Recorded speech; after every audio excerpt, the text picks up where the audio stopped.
Okay, good afternoon, everybody. I'm going to call this meeting of the Audit Committee to order. Appreciate everybody being here. First order of business today is adoption of our agenda. Move adoption of the agenda. Motion is second. All in favor say aye. Aye. All opposed? That motion passes. We are glad to also, so we want to welcome Mayor-elect and Commissioner Ward to the Audit Committee. And of course, Mr. Monk, as always, thank you. We also have Commissioner Chestnut joining us today. We appreciate your presence here. Our first order of business is approval of the minutes from the September 6th meeting. Are there any additions, corrections, or is there a motion to approve? Second. Motion is second to approve the minutes from September 6th. All in favor say aye. Aye. All opposed? Motion passes unanimously. All right, so Ms. Bigby, our first order of business today for discussion on the agenda is the 2022 FY21 audited, the FY21 audited financial statements, independent auditors reports, and annual audit governance letters. I want to start out by thanking you and your team as well as Purvis Gray. We know this has been a journey, and we're glad to get it before this body and pending adoption, acceptance by the commission on Thursday. We'll be able to get it off to the state as it has been our goal all along. So thank you so much for your team and our external auditor team as well for all of their hard work on this. So with that, I'll turn it over to you. Thank you, Mayor Poe, Mayor-elect Ward, Commissioner Monk, Commissioner Chestnut. Committee member Monk and Commissioner Chestnut. I was promoting you already. I'd like to turn it over to Ms. Brecca Anderson, Interim City Auditor, to introduce the external auditors. And I believe after the external audit report, management, Ms. Curry and Ms. Wong would have a few words to say. Sounds good. All right, thank you. Okay. Ms. Anderson. Thank you, Mayor Pro Tem, committee member, Commissioner Chestnut. I'd like to introduce, I have a bio for Ms. Barbara Boyd. She's an audit partner with Purvis Gray and Company. She provides audit and accounting services to a wide variety of clients with a focus on governmental and utility industries. Barbara graduated from the University of Florida with a bachelor's degree in business administration and a master's degree in accounting. She is a licensed CPA in Florida and a member of the American and Florida Institutes of CPAs and the FGFOA, which is the Florida Government Finance Officers Association. She serves on the Technical Resources Committee for the FGFOA. Ms. Boyd is also on the board of the United Way of North Central Florida, serving as chair of the Finance Committee. Ms. Boyd. Welcome, Ms. Boyd. Good to have you. Thank you, Brecca, for the introduction. Good afternoon, Mayor, Audit Committee members, Commissioner Chestnut. Thankful to finally be here presenting the fiscal year 21 audit results. I would like to also introduce Kevin Smith, who's here with me today. He is a director with our company, with Purvis Gray and Company. He's been with us for over 10 years. He came in towards the end of the fiscal year 21 audit and helped wrap it up, and then he'll also be running the audit in fiscal year 22. So thank you for being here, Kevin. So again, I had a PowerPoint presentation. Here we go. There you go. It's like magic.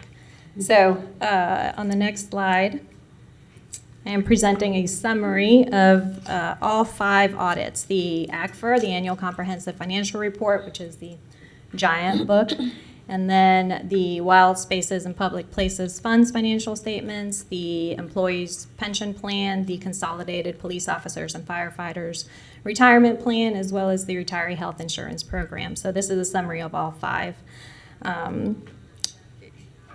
The first couple of slides will be covering information that's included in the bound report. So our independent auditor's report, it's towards the front.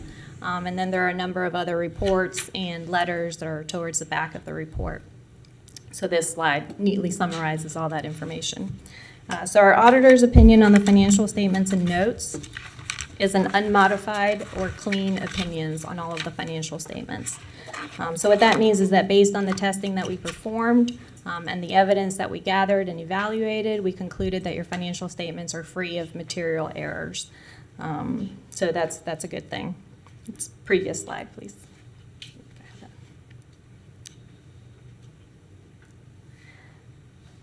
All right, we also issue an examination report on the city's compliance with Florida Statute 218-415, which is the local government investment statute.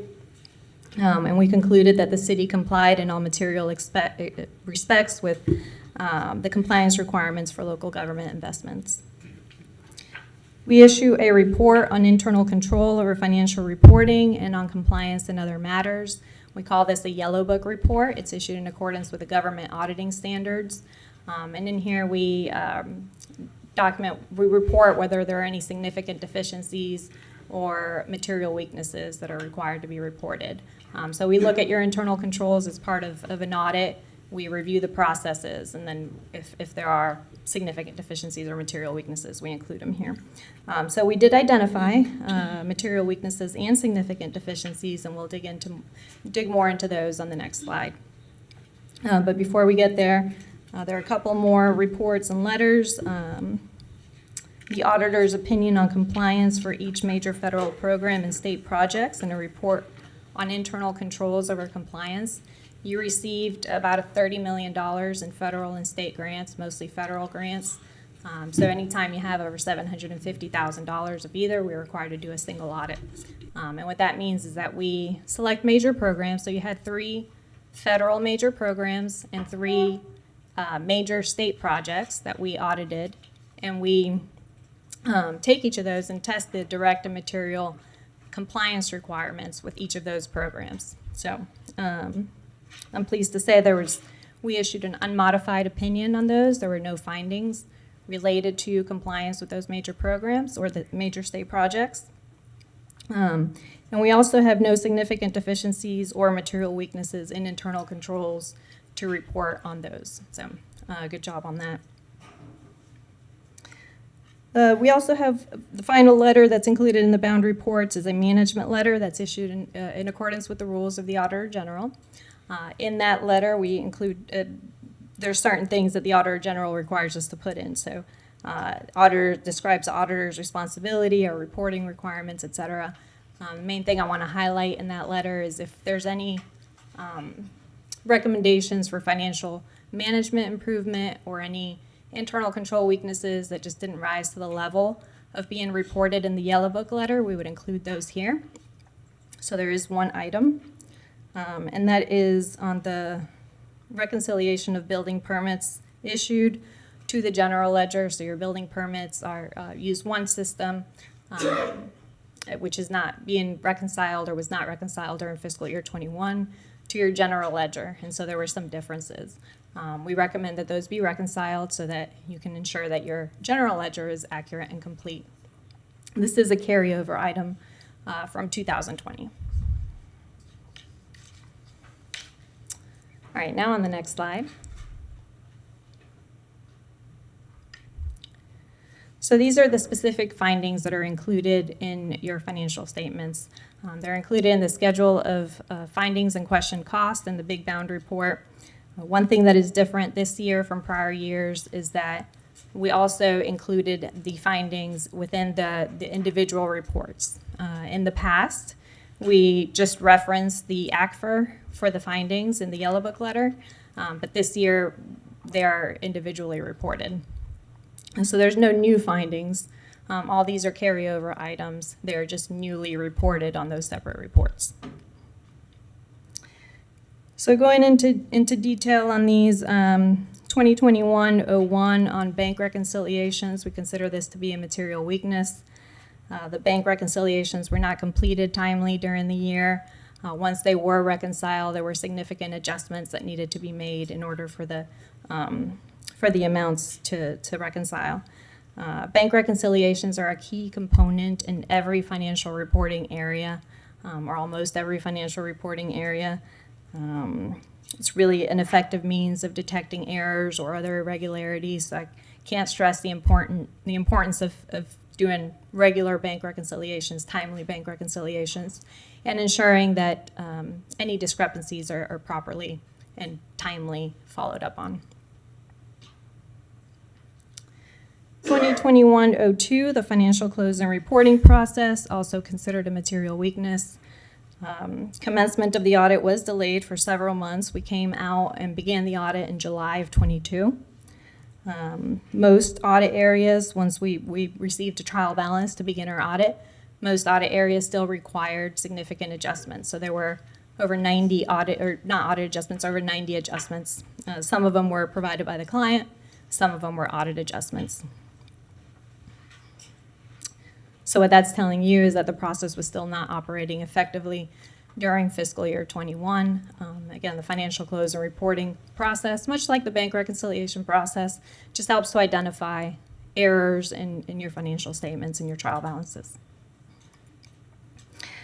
And both of those items are carryovers from 2018. 2021-03 is a carryover from 2020. And this is on the schedule of expenditures of federal awards and state financial assistance, or your CFA. Basically, as a result of audit procedures, we identified about $11 million of grant expenditures that were left off of your CFA. So they were properly accounted for in your financial statements, but the preparation of the CFA is more of a manual process, and through that process, there were just $11 million of grants that were left off. Your grantors look to this to make sure that whenever they give you a grant, it gets audited. It's a report that we use to determine what the major programs are, so it's very important that that CFA be accurate and be complete. And finally, 2021-01 for the plan audits. So this is very similar to the bank reconciliation and the financial close and reporting. This is the investment and pension or the retiree health insurance program activity reconciliation. Again, this is making sure that the investment statements be reconciled, that the activity and the trust funds be reconciled to ensure that the information is accurate and complete in your financial statements.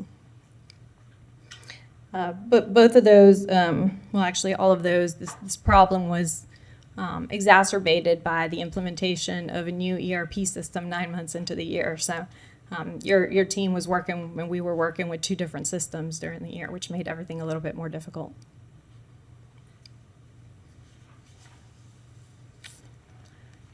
All right, so that's it for what's included in the bound reports. You also have a separate letter, we call a governance letter or a SAS 114 letter. That is required by our auditing standards to communicate certain information to those charged with governance, which would be you as the Audit Committee. So on the next slide, please. All right, so significant audit matters, starting with the qualitative aspects of accounting practices. So that your accounting policies are described in Note 1 to the financial statements, or Note 2 in the retiree health insurance program financial statements. There were a couple of changes in the application of existing policies. The first is a change in the timing of accrual of the discretionary and half-cent sales taxes. In the past, the revenue was recorded once received in the month that it was received, and that changed this year to recording the revenue in the month prior to when it's received. So your October 22 revenues are recorded in September 21. There is variance in the industry as to how that's treated. Both methods are acceptable in our opinion. Management just felt that this was a more consistent method with their policies.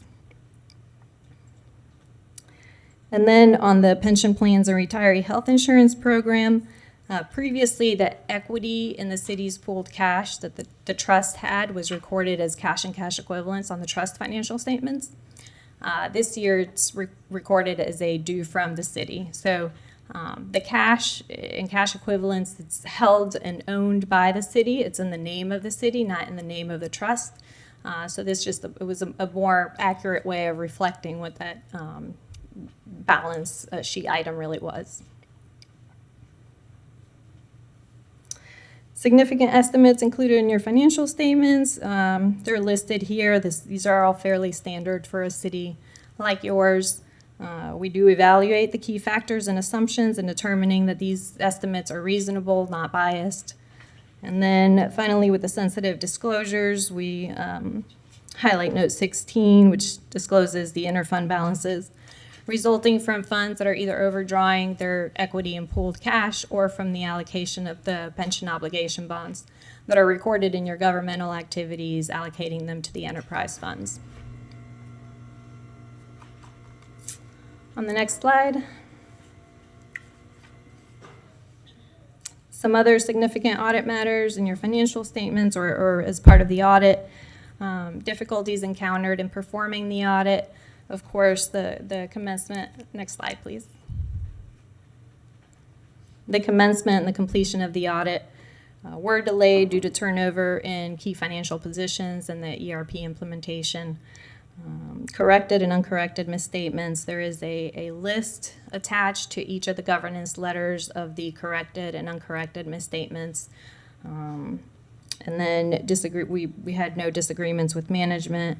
Management did make certain representations to us for each of the financial statements.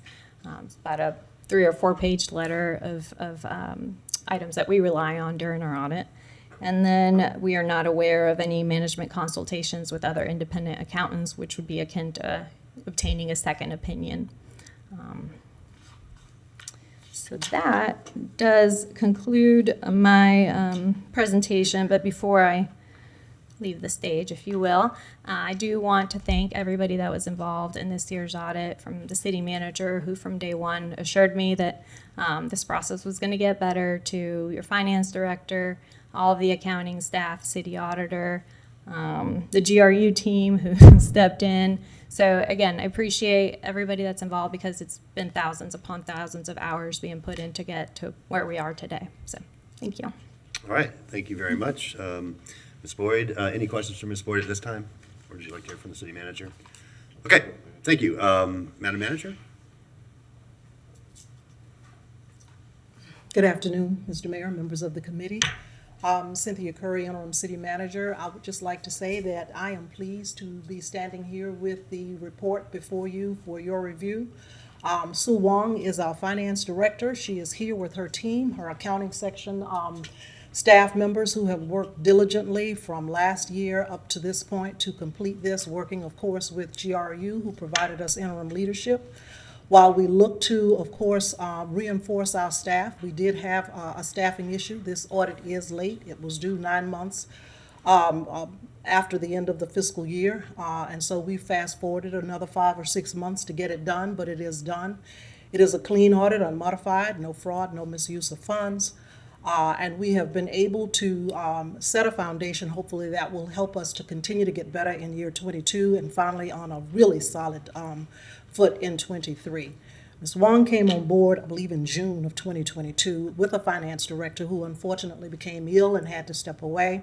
Ms. Wong stepped up as controller, as the finance director, built her team, and her team did all the hard work, of course, with support from CRI, April Shuping, support from GRU, and of course the hard work of her staff to get this audit before us. As you've heard, there were 6 findings, 2 fell off. We have 4, 2 of them were still pending from 20, which had to do with bank reconciliations, financial reporting, and closing, and 2 additional findings that had to do with the schedule of expenditures for state and federal funds, and of course the building department revenues reconciliation process. I believe those last 2 that I mentioned, dealing with CFA and the building department revenue reconciliations, are actually underway and to be rolled off. The 2 that continue to stick with us are the bank reconciliations and the financial reporting year-end, and the financial reporting at the end of a month and at the end of a year, continue to stick with us. Her staff, Sue, has several people dedicated to the bank reconciliation process. We finished that for 21. We're into it now for 22. She's got a couple of people dedicated to it to try to make sure that the bank reconciliation is not the major piece that holds the audit up for the completion of 22. I believe, as she will share with you in a few moments, we are scheduled to complete the audit for 22 on time, and that is by June 30, 2023. And we are looking forward to having a smoother ride. The commission invested in the Workday process for us to continue to be able to work through the Workday implementation, which was rocky as well. Anytime you implement an ERP, an enterprise resource planning system, Workday is our system. In the best of times, it is difficult. And in this situation, unfortunately, we, the city, did not have the proper training, the proper mapping to guide the Workday process in order for us to be able to have 2 financial systems. that would have provided the necessary information for us to be able to be prepared with bank reconciliations and year-end closings. And so with that, we are here today. We do have an audit for 2021. We are prepared, if in fact this is approved today, and if it is recommended to the board for Thursday, we are prepared to do 5 things. We are prepared to report electronically the annual financial report to the state. We are prepared, Mr. Mayor, under your signature, if approved on Thursday, to submit this as well to the State Auditor General. We are prepared to also submit it to the Joint Legislative Audit Committee. We are prepared to report to the a grant program, information regarding grants, and we are prepared to submit a letter to the GFOA, hoping that they will understand that, though late, this is a clean, unmodified audit and worthy of recognition. And with that, I would like to present Sue Wong, the leader of the Finance Department, and her team. Ms. Wong? Thank you, Ms. Curry. Ms. Wong, welcome. Thank you. Good afternoon. Thank you. This has been quite a effort and quite a journey for me and my team. I want to echo what Ms. Boyd said. This is definitely a team effort. From Ms. April Shuping, our GRU colleagues, my team member. I think there was doubt a few months ago whether this is doable. We got it done. I am very proud of my team. Last but not least, I want to thank Ms. Curry for her leadership, for her guidance, for her encouragement, for trusting us that we can get it done. I do have a presentation this afternoon. I want to orient us to look forward because, pending the Audit Committee's approval today and the approval on Thursday by the full commission, we are diving right into 2022. We have no time to lose. We still have our work cut out for us, but I would like to give the Audit Committee an update on where we are. So if we can go to the next slide.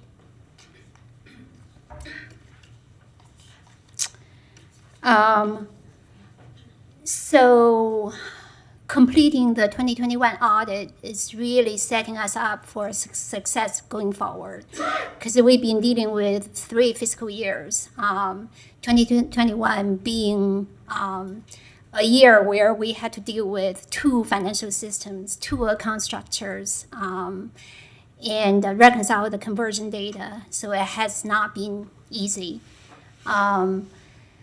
This really set us up to close the year, and then we can focus on 2022 and 2023 and beyond.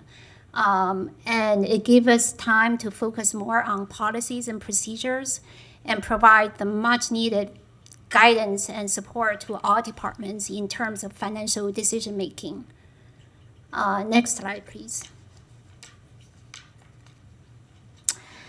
As much as we would like to take a break, we are right, into FY 2022. The deadline, as Ms. Curry said, is June 30th of 2023. And I am confident that we can get it done. So the preliminary field work has been set for January the 16th. This is when Ms. Boyd and her team comes in to do the internal control testing, to do a walkthrough of our processes. The field work is set for February 20th of 2023. This is when they come in for 2 weeks to do a in-depth testing of all our processes and procedures so that they can take it and issue an opinion on our audit. We are on track to provide the trial balance to Ms. Boyd and her team 2 weeks before the field work. Well, let me rephrase it. I think we're on track to provide a proper trial balance this time. As you heard last time, back in July, we weren't ready when they were on site. I am very confident that we should be able to provide them with a very proper trial balance for them to do their work and testing. The next three things are provided to our actuary for the valuation, and it takes time for them to do the valuation. I do believe that the census data have been provided to them. What they're waiting for are the financials.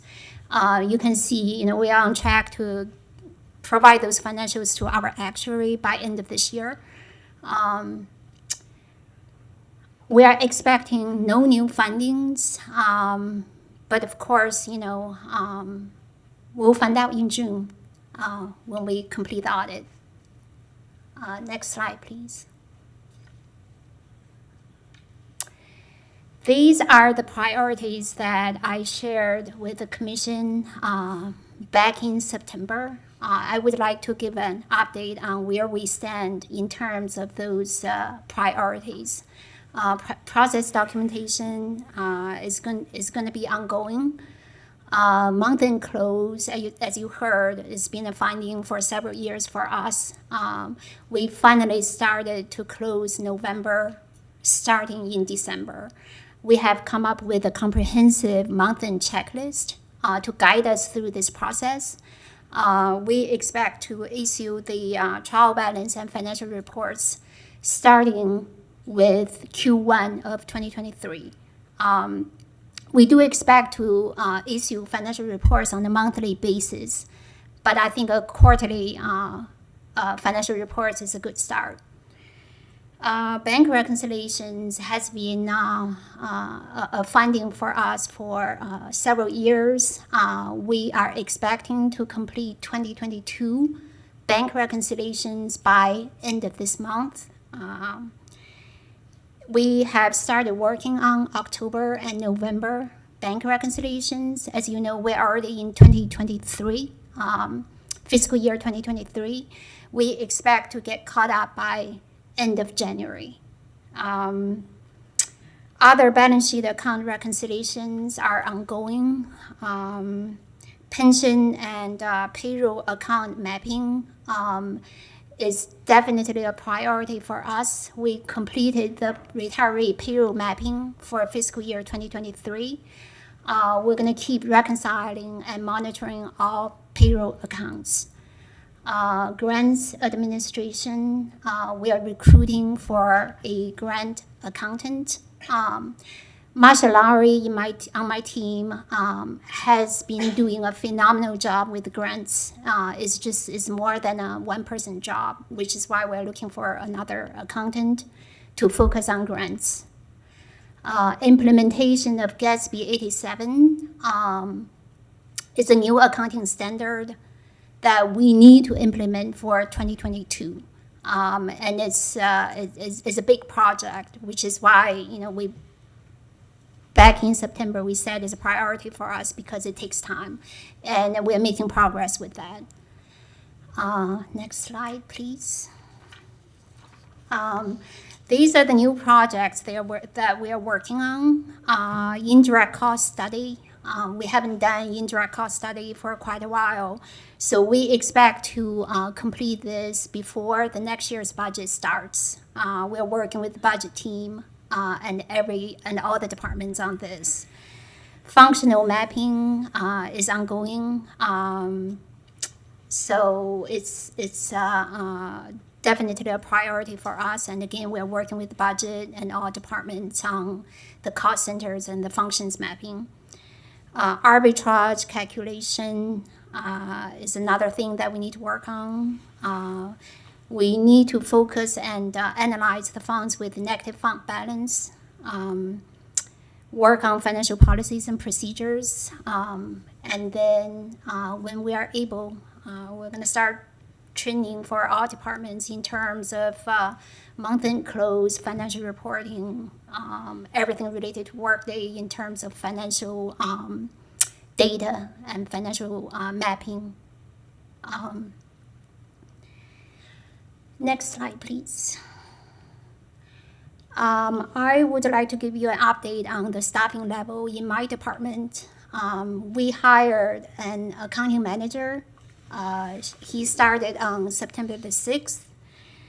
Been here for about 3 months, accounting senior, same day start. We hired a new internal control manager. He started on October the 17th.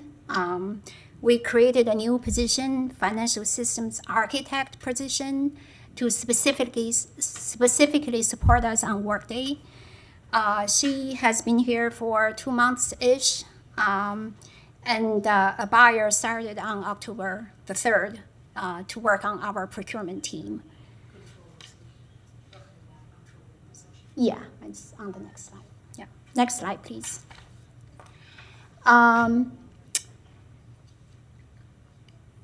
So in terms of, these are the functional areas in my department. Contract management is fully staffed. Procurement, we have 2 buyers open. Operations is a key division for my department because they deal with accounts receivable, cash receipt, accounts payable, payroll. They are the first line of defense. They are fully staffed. We have 3 new FTEs approved in the budget, but we haven't started recruiting for them just yet. Pension and investment are fully staffed. Internal controls, you heard we just hired an internal control manager. We have an internal control specialist open. We are not actively seeking a candidate at this time. Ms. Marzak, who is in the audience, she is fulfilling this role for us. With her background, we feel it's a great fit at this time. Accounting division, we are actively looking for a controller and an accountant senior with a grant focus. We are not recruiting for an accountant 2 just yet because we have so many new folks, and we really need to take a step back and make sure everybody works well together and before we start bringing more people on board. Next slide, please. This 3-pronged approach still applies. We are, the top down is, we are reconciling, we're analyzing, we're reviewing from the high level. Bottom up is, our operations team making sure when data first enter into Workday that they are accurate, that, we don't need to do all sorts of adjustments to those data. In between, we have system. I think y'all heard Workday, and we want to be an expert in Workday, know how subledger flows into general ledger, how hierarchies work, how mapping works. People, we have all these new folks, and we need to invest in our people, give them proper training and guidance. Encourage them to get professional certification. Processes, we need to understand and document our processes. I'm big on asking why we are doing a particular step. That's going to allow us to look past the steps into why and into process improvements. Next slide, please. Summary, it's the same summary that I shared. It still applies. I would like to say that the timeline that I shared with everybody here is very ambitious, is very aggressive. Don't forget that I've been here for only 6 months. And I feel like with 2021, my team and I have learned so much about Workday, so much about the city's business, that I feel confident that we can do it, which also means that I'm asking my staff to step up one more time. There's probably going to be working nights and weekends, and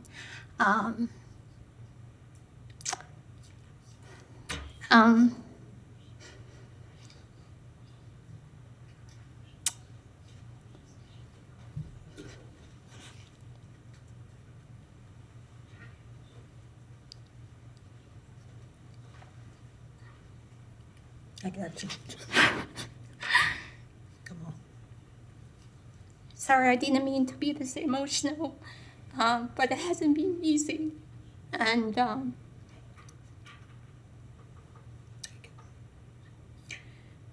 we know we can do it, so thank you. Thank you, Ms. Wong.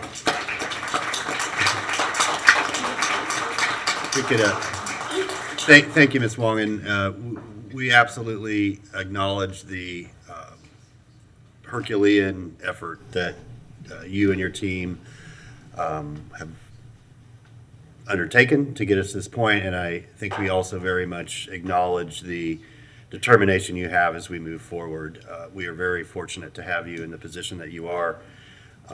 Also want to make sure we go and back around and thank the support that we've gotten from GRU, Ms. Marzak, Ms. Shuping. A lot of folks spent a lot of time getting us to this point, and I think that anybody with a pulse can recognize the impact that it's had on, these are real people that have put everything that they can towards getting us here. So I actually appreciate your show of emotion, Ms. Wong, because I think it highlights the effort that it takes to do this. So thank you so much. If I may, I will be at amiss if I don't thank Ms. Boyd and her team. Without them and their dedication to our audit, we wouldn't have been here today. So thank you. Yeah, thank you, and thank you, Ms. Boyd. Okay, we'll then turn back to the committee, and first we have Member Monk. Yes. First of all, I want to congratulate your team, all the individuals and people that work so hard to get to this point. It's been a long time coming. Hopefully, this will be a landmark point, and going forward, things will be done differently than in the past. I think looking forward is the most important thing at this time. But I think you've done a yeoman's job getting to this point. I wasn't sure that this report would get out before next year. I was just thrilled to see it.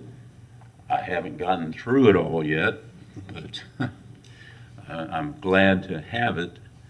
I think it's important for the city, and there are a lot of recommendations included in the reports that have been issued, but there's one that really struck me as being the most important I've found so far.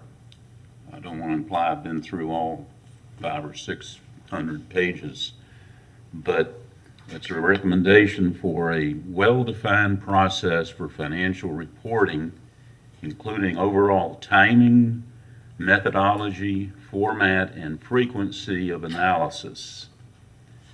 I think that if you can put that together into a written policy that, and then follow that policy, that will help guide you, guide the city through future reporting issues. But you've got to have a process that is appropriate. The timing has to be included in it, and you need a schedule to make sure things are done in a timely manner. And I see all of those things in process, and that's a good thing. But you don't want to, and unfortunately, you don't have time to take a break. It's already getting late to be thinking about the next audit because it's right on top of you. But it's here, and you need to implement this process that's defined in your report. But I do want mostly to congratulate you because it's a job well done at getting this out when you did. Many people didn't think it could happen. Thank you, Mr. Monk. Any questions? Good, good. Yeah, I've been through the sort of meat of the various reports 3 times now. And, I think, first of all, I want to thank management for their cooperation. I think candid approach towards how we address some of the findings. I do say, and I'm sort of saying this with my good eye on my 2 colleagues to my right. I think there are some things as you all start your budget process in about a month that need to be conversations with the commission. One dealing with OPEB and some reporting surrounding that. The other with the sort of subsidy that's going towards RTS from the fund balance or general fund that it is not going to fix itself without the commission sort of focusing some effort on that. But again, and I go back to you, Commissioner Ward. You often remind us that audits and audit reports are a management tool, and that's that clearly has been the approach that Ms. Curry and her team have taken. How do we make sure that we get a complete audit and an unqualified audit, and then how do we take the findings and work towards solutions to operate a better organization with more timely reporting and ultimately more confidence in the whole organization. So, yes, thank you again, everybody. I think the appropriate action would be that we accept the reports and forward to the full commission for their consideration. Commissioner Ward? Thank you, Mr. Mayor. First, I'll say thank you very, very much to the Finance Department, to all management, everyone who has been involved in this, to our Ms. Boyd and her team. I really appreciate the effort that has gone into this. With that, I move acceptance of the various audited financial statements, independent auditors' reports, and annual audit governance letters, item 791. Second. Okay, and a motion and a second that we accept the reports and forward to the full commission for their consideration. We'll now invite members of the public to speak to this item. Anybody? Ms. Beatty?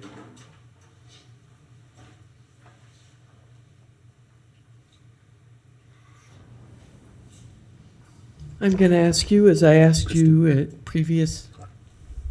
Thank you. Good afternoon. I'm going to ask you, as I've asked at previous audit committees, when you say you're forwarding it to the commission for their consideration, that you don't do as you've done in the past and just send it to the consent agenda. I think the public is due a presentation, and I think the full commission needs a presentation so that they at least know what's going on. And I know,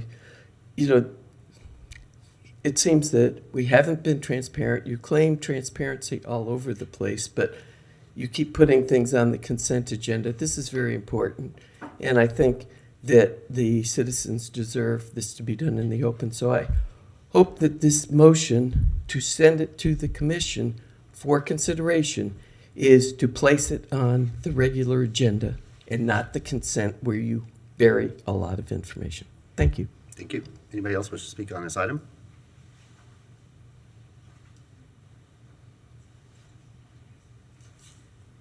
Kristen Clark. Welcome.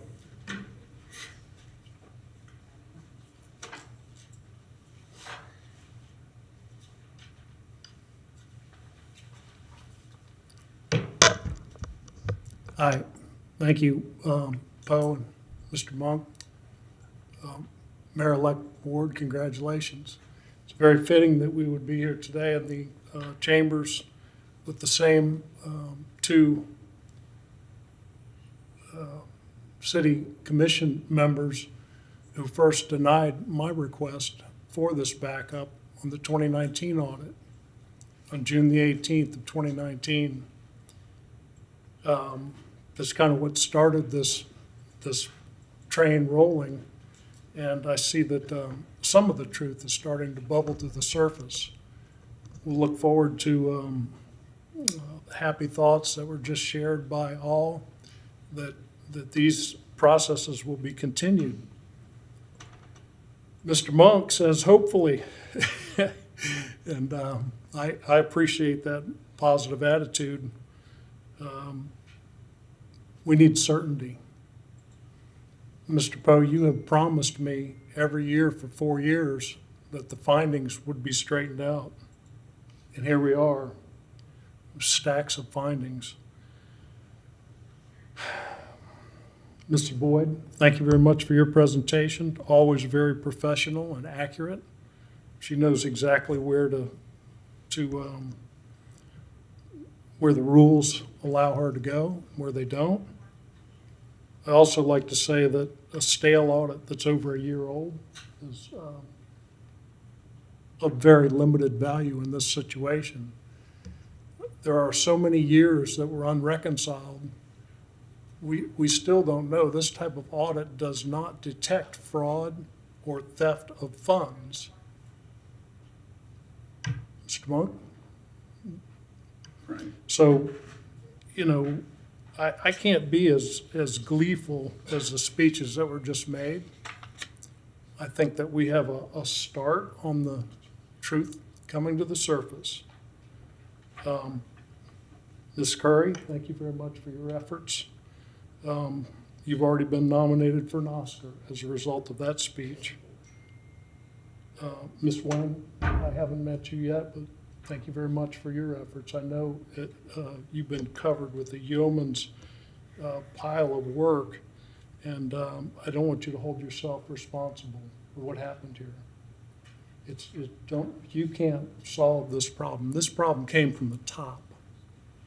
And with you leaving Poe, there is a chance that it'll get straightened out if people decide to follow the policies, to follow the schedule, to follow through on what we're supposed to be doing. All these processes have been there for years. Thank you, Mr. O'Brien. Appreciate your comments. Would anybody else like to speak on this topic?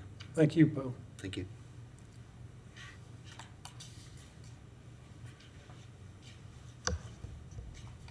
Thank you, Mr. Chair and board members. My name's Tamara Robbins.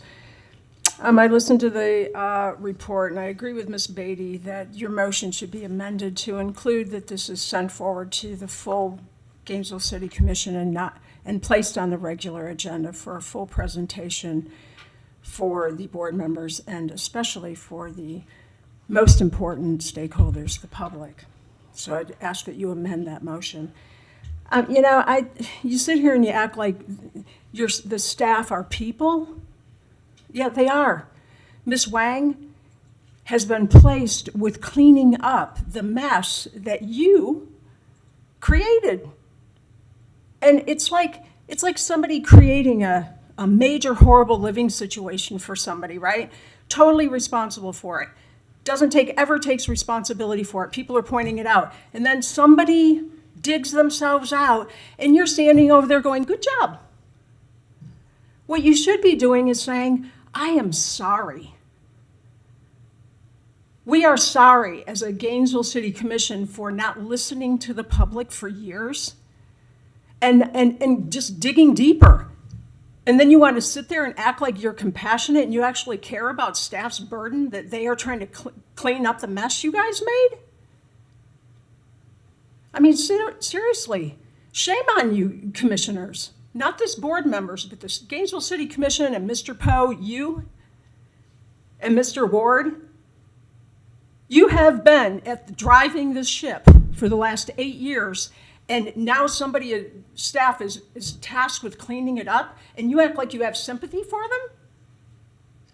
You owe them an apology. Thank you. Would anybody else like to speak to this item? Okay, thank you for your comments. Move back to the commission. Commissioner Ward. Thank you, Mr. Mayor. I would just like to point out that I'm not going to change the motion. It's already the first item on the business agenda on Thursday. Thank you very much. All right, 10 a.m. All right, so we will move to a vote. All in favor of the motion, please signify by saying aye. Aye. All opposed? That motion passes unanimously. All right, thank you. Up next, we have the RTS Limited Scope Review. Ms. Bigby? Thank you, Mayor Poe, Audit Committee members, Commissioner Chestnut. I'd like to introduce Internal Audit Manager Diana Ferguson-Satterthwaite and Internal Auditor Peter Damaris, who completed this review, and they'll present it for you. All right, very good. Welcome both.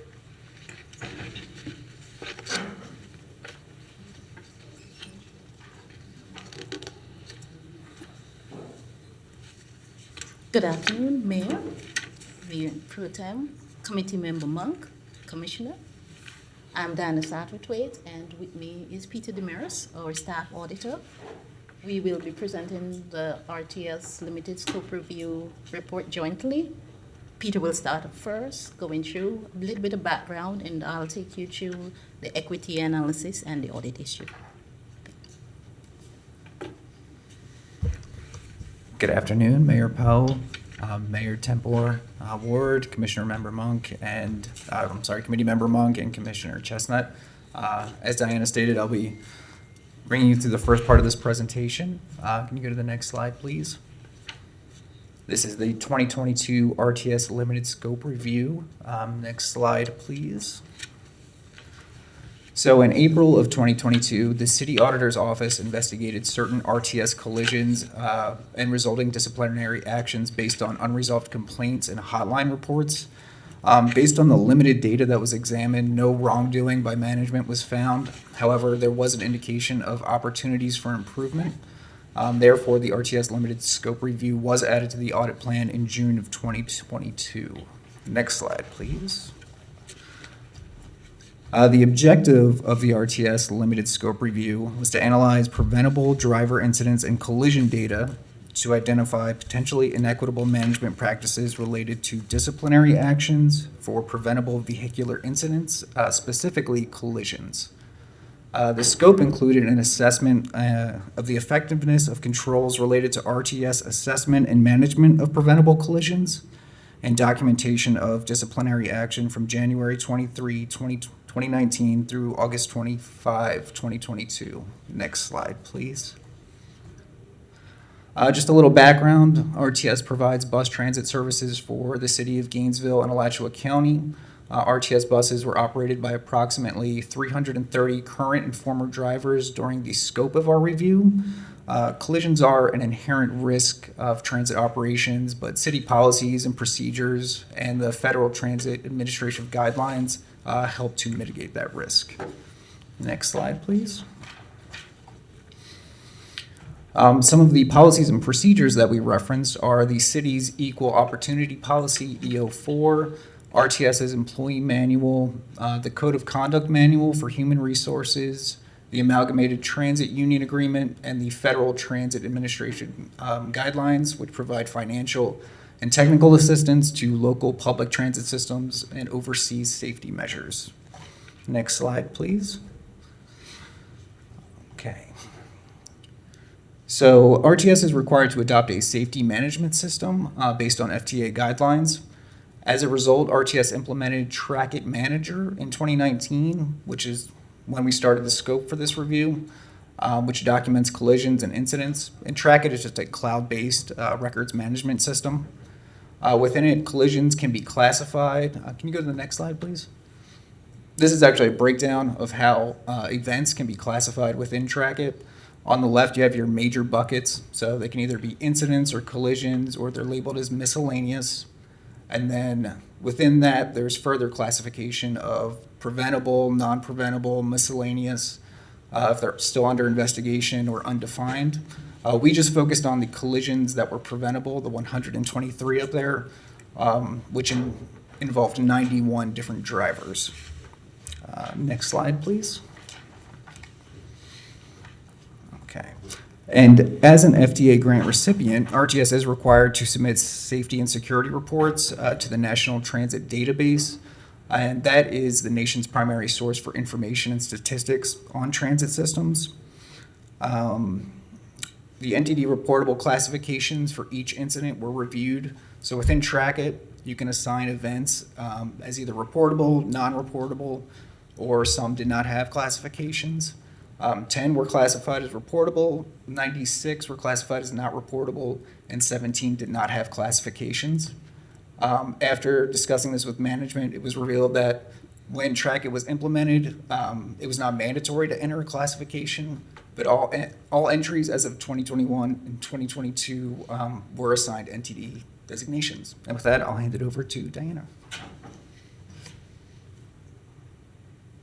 Thank you. Next slide, please. So in performing the equity analysis, we combined information relating to RTS preventable collisions from Trackit, disciplinary action, which is in employee manual files, and demographic data from the HR system to determine if action taken was consistent, if they aligned with policies and procedures, and most importantly, were equitable. We aggregated the overall gender of the 330 RTS drivers. We also looked at their ethnicity. We did the same thing for the 123 preventable collisions. 60% of RTS drivers were male and 40% female. Can you go to the next slide, please? What we have here is a chart that has both RTS drivers population and the preventable collision population. From the chart at the top, we have gender. We can see that it is basically balanced in terms of the overall population, which is on the right, where it's approximately 60-40 male-female. Oh, I forgot to tell you, if you were following from your report, we have the page numbers on the bottom left. So from your report, we're currently on page 9. In terms of ethnicity, it was not the same.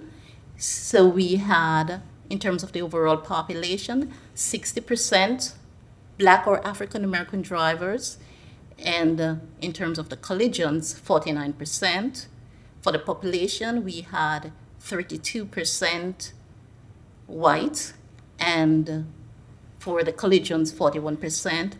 And we went a little further, and we wanted to see whether or not non-preventable population was similar, and what we found was that for non-preventable collisions, there was a 50% white and a 42% black. Next slide, please.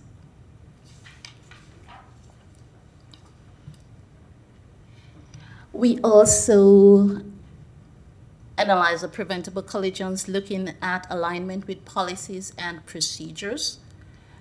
In terms of outcome, what we found was that 59 of the 123 entries in Trackit had inconsistencies in terms of with city policy and the amalgamated trade unions agreement. We found that 49 collisions, there was no disciplinary action documentation or corrective action on the employee's file. Of the 45, 3 of these accidents resulted in significant damages with no or minor injury. We also found that for 10 collisions, employees were issued written warning memos instead of employee notices as per policy. And for this, the breakdown was 8 females and 2 males.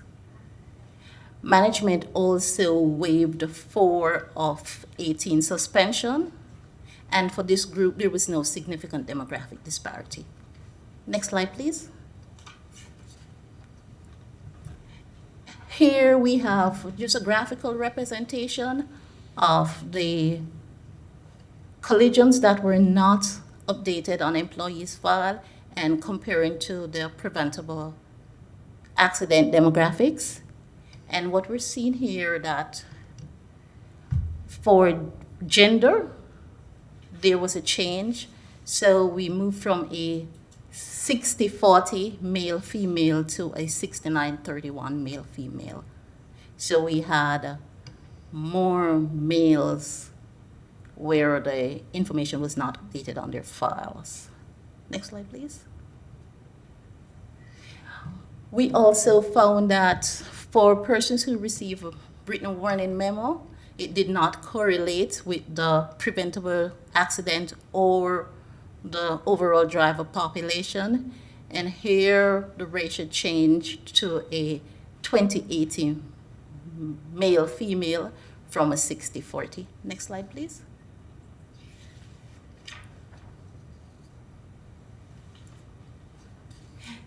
What we're providing for you here is just a graphical a chart with the overall accidents that were not updated on employee file. That's a 45. What you can see here is that most of the accidents resulted in minor damage with no injury. That's 36. We had 3 accidents that resulted in significant damage. Again, either no or minor injuries. In terms of the accident type, the major accidents were bus truck vehicle involving fixed objects and mirror slabs with damage. Next slide, please.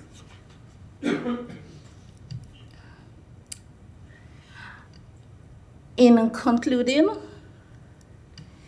we did find minor inconsistencies in disciplinary action. However, we did not find significant inequity. Most of the 123 accidents resulted in minor damage. I think we had a total of 15 with significant damage, and of the 15, only 2 of these had major significant injury. What we identified was opportunities for improvement around inconsistent and incomplete documentation of RTS collisions, and these contributed to errors and inconsistent action. Addressing these inconsistencies will improve accuracy in documentation and consistency in action. Next slide, please.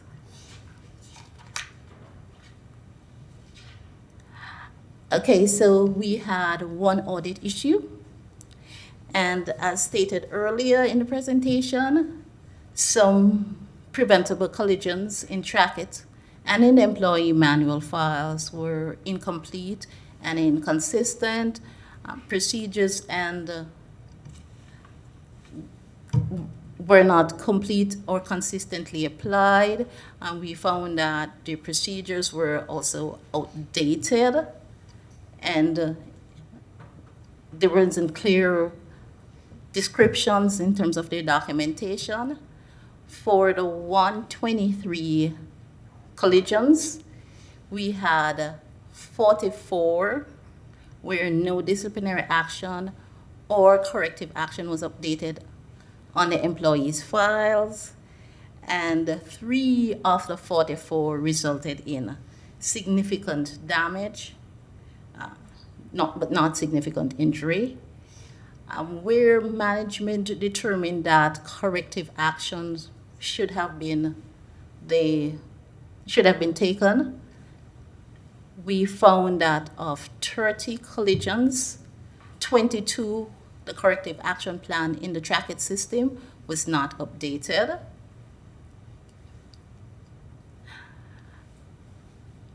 In terms of quality control, we found inconsistencies between the Trackit system and employee files. 7 of the 123 had inconsistencies. These related to the employee names, the severity of the accident, and accident dates.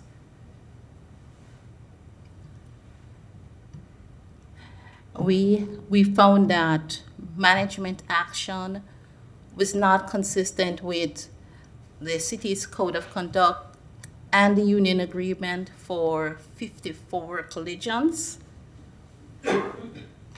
For these collisions, as we stated earlier, we had 10 where written warning memos were issued. We had 30 where drivers were coached, and we had one where the RTS was not able to identify the driver.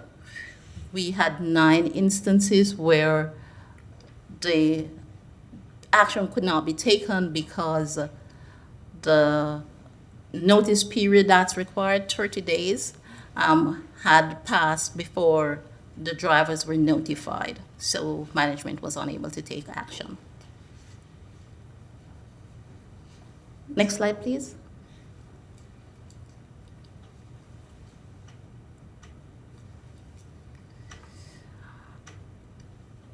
RTS has reviewed the report, and they have come up with their action plan to address the issues, and they expect to implement these actions by December 31st of next year.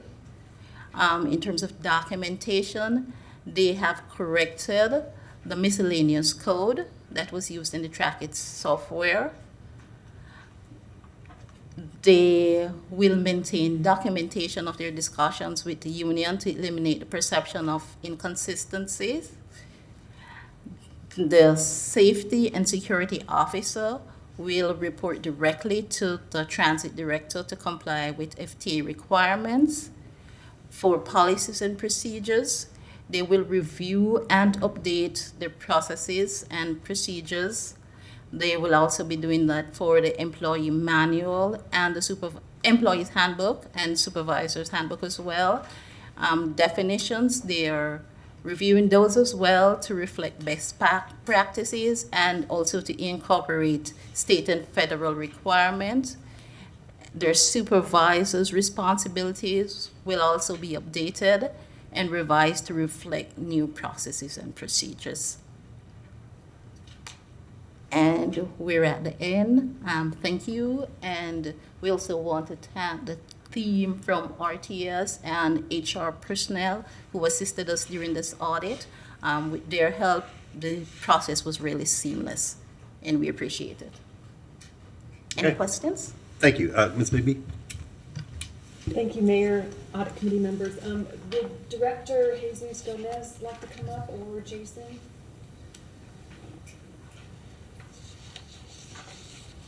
Mr. Gomez, welcome. Mayor, commissioners, or members of the committee.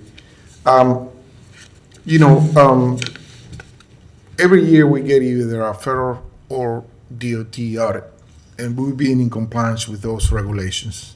They change, and, we're in the process of changing those to reflect that. I believe you approved last month, the new safety plan that addressed a lot of these issues. And we have this new system. This new system is only 3 years old, and the first year where we were adjusting this system to accommodate the way we record the incidents and accidents, and now we also working with the union, because some of these disciplinary actions are taking part. You need to be part of the labor agreement and negotiated the way we handle grievances and disciplinary actions. And we've been trying to find a better way to be consistent with those actions. So we thank the city's officers and the staff. They did a really good job reviewing our stuff and identifying some, I would say, minor deficiencies that they can be corrected easily. We're nice to work with and very professional. Great. Thank you, Mr. Gomez. Okay, any questions from the commission? Or is there a motion to accept the report? Go ahead. Thank you, Mr. Mayor. So the only question I would have is, do we have any data to compare to peer cities or peer transit systems with this? Just curious. Yes, since we have to report it to the national transit database, yeah, we can have information on. And I'm just curious, I'm not necessarily looking forward for anybody to go do extra work. I'm curious about the number of accidents and how that compares to other systems our size. Yeah, they usually do collect like accidents per miles, accidents per hours of service, so, Right. yeah. Yeah, I mean, at some point, that would be interesting to see. It's not, Yes. I'm not asking for that by, Now, we can easily collect that information you want. yeah, sometime that would be fun. And much appreciated. Thank you all for your work. I move acceptance of 2022-793. Second. Okay, motion and second to accept the report and forward to the city commission for their consideration. Any members of the public will speak to this item? Thank you, Mr. Poe. Tamara Robbins. To Mr. Ward's point, I don't know what difference it makes how many accidents there are, right? That's why it's an accident. Things happen. What I see in this report is an absolute irresponsible way of keeping track. I mean, employees are not getting letters in their employee files. They're not reporting information correctly. It's like everything about it. It's like, where is the accountability? It kind of just like, I'm sitting over there going, that just blows my mind. And what difference does it make what race a driver is or gender? I don't understand. They're a hired employee working for the public, driving a bus, assuming they're trained. And regardless of their gender or race, they should be accountable at the same level as anybody else. I don't understand why that breakdown was even presented. It doesn't make any sense to me. It's like you're a public employee with a job responsibility, and here's the policy that you need to follow, right? You get in an accident happens, you fill out this paperwork. Everybody, regardless, male, female, black, white, doesn't matter. Everybody is held to the same rules and policy, and it's applied fairly across the board. I don't understand why that information is even presented. It's irrelevant. In my book, you got a job, do it.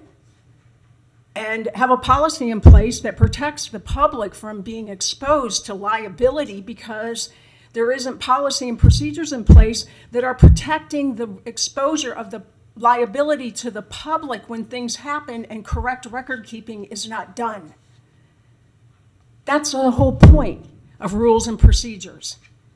And everybody following them fairly and they being applied equally to everyone so that the public is not exposed to liability when there's a hole shown in that policy and that people are not following it. Then you expose the public to potential liability and lawsuits. Thank you. Anybody else wish to speak to this item? Okay, back to the commission. Commissioner Chestnut. Thank you, Mr. Mayor. I think it is important to show the race and the gender, and here's why. It's because there's been great concern throughout the community about disparities, disciplinary disparities between race and sex. So I was surprised to see the information you presented, and glad to see that that there were not disparities there, because I anticipated and expected to see that and did not. I guess my concern is that it's going to take a year, where's Jesus? A year to correct your procedures, to make the correct entries of employee disciplinary rules. I think that's what you said. It's going to take you a year to get that done. Some of those recommendations needs to go to city attorneys for review, like the employee handbook, and they may take a while. So, yeah, we expect to do that way before that, but okay, depending on other, the workload on other departments, maybe that's what we said, December 31st next year. Thank you. Thank you, Mr. Mayor. Thank you, Commissioner. I think another potential barrier is some of this has to be negotiated with HCU. So depending on how it could go quickly, it could take a little longer. And I'm glad that you brought up the equity issue. I mean, one of the genesis of this audit was that there was a concern that employees were being disciplined differently depending on their race and ethnicity. And so part of this audit was to verify whether that in fact was happening or not. The audit showed that it was not. And so there's no way to test that or to verify whether that claim was accurate or not without separating folks in those demographic categories. So that was part of the scope of the audit. With that, we'll move back to the commission for a vote. All in favor of the motion to accept the report and forward to the commission for their consideration, say aye. Aye. All opposed? That motion passes unanimously. Okay, up next, we have 2022 Public Records Policy Compliance Audit. Ms. Bigby? Thank you, Mayor Poe, Audit Committee members. Ms. Brecca Anderson, Interim City Auditor, will present the Public Records Policy Compliance Audit results. Okay, Ms. Anderson, welcome. Good afternoon. Again, Mayor Poe, Mayor Pro Tem, Committee Member Monk, Commissioner Chestnut. I would like to thank management, the city clerk, and the remaining charter officers for their participation and assistance during this review. We conducted a compliance audit. You can actually move to slide 3. We conducted a compliance audit of the city's public records policy, which was added to the audit plan on March 7th of 2022. As a result of the 2021 enterprise risk assessment conversations and a management request by the city clerk. Next slide, please. The objective of this engagement was to review citywide staff compliance with the city's public records policy, to ensure efficient use of city resources, timely responses to requests, and effective monitoring for policy compliance. And we did review compliance during fiscal year 2022. That was our scope. Next slide, please.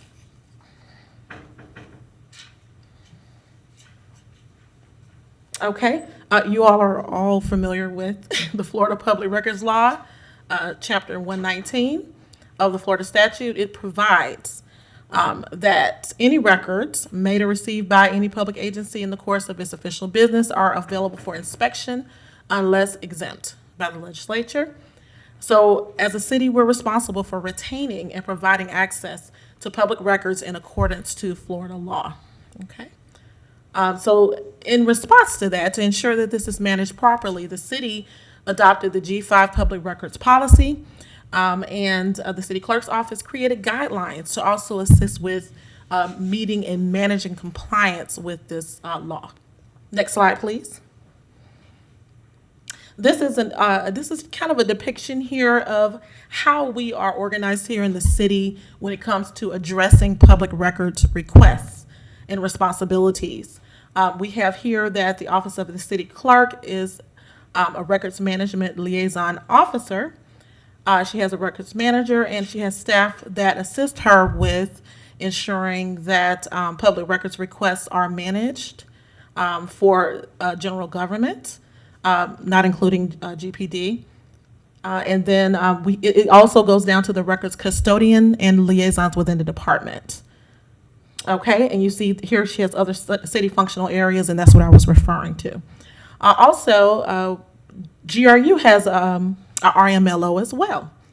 And she works with, she has a backup RMLO, and then she works with the custodians there at GRU. GPD handles their function a little differently. They do receive requests also, as you know, because sometimes requests are submitted to other areas and they have to kind of coordinate. There's a lot of coordination and management that goes into this. And so sometimes the information does flow from other areas, but GPD has their own police records supervisor and a shift supervisor and unit staff that handles public records. Next slide, please. Okay, so in order to, a few years ago in 2019, in order to try to streamline the processes and workflows with the public records requests, and to better manage these requests and to provide reporting capabilities, the city clerk implemented, along with some others within the city who helped with that, implemented the Just FOIA records management system. And so we've been using that system since 2019. The clerk serves as the primary administrator of the Just FOIA system, and her area maintains the user guide. Within our policy, every city employee is required to use Just FOIA for responding to public records requests unless otherwise directed by their respective charter officer. Next slide, please. Okay, so we do have some areas that we'll talk about a little bit later. GRU and GPD mainly receive their public records. The way it's structured right now, we just kind of walk through that. GRU began receiving public records requests and processing them through Just FOIA around the beginning of 2022. However, the receipt actually comes from mail, email. We have a dedicated email address, a couple of them for that, and then telephone and walk-in as well. Requesters may walk into a facility, may mail, call in, or submit an email with GRU and with GPD. Most GRU requests are handled outside, as we said, and most GPD requests are handled outside. GRU requests flow through or eventually end up in Just FOIA. Next slide, please.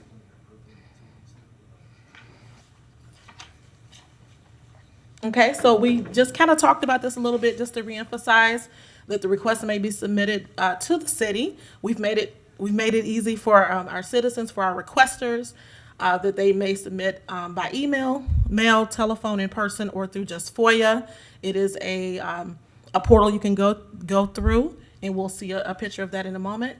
Requests may be anonymous, so someone is allowed to request anonymously, and according to the workflow, they should be entered into Just FOIA within 24 hours or as soon as possible.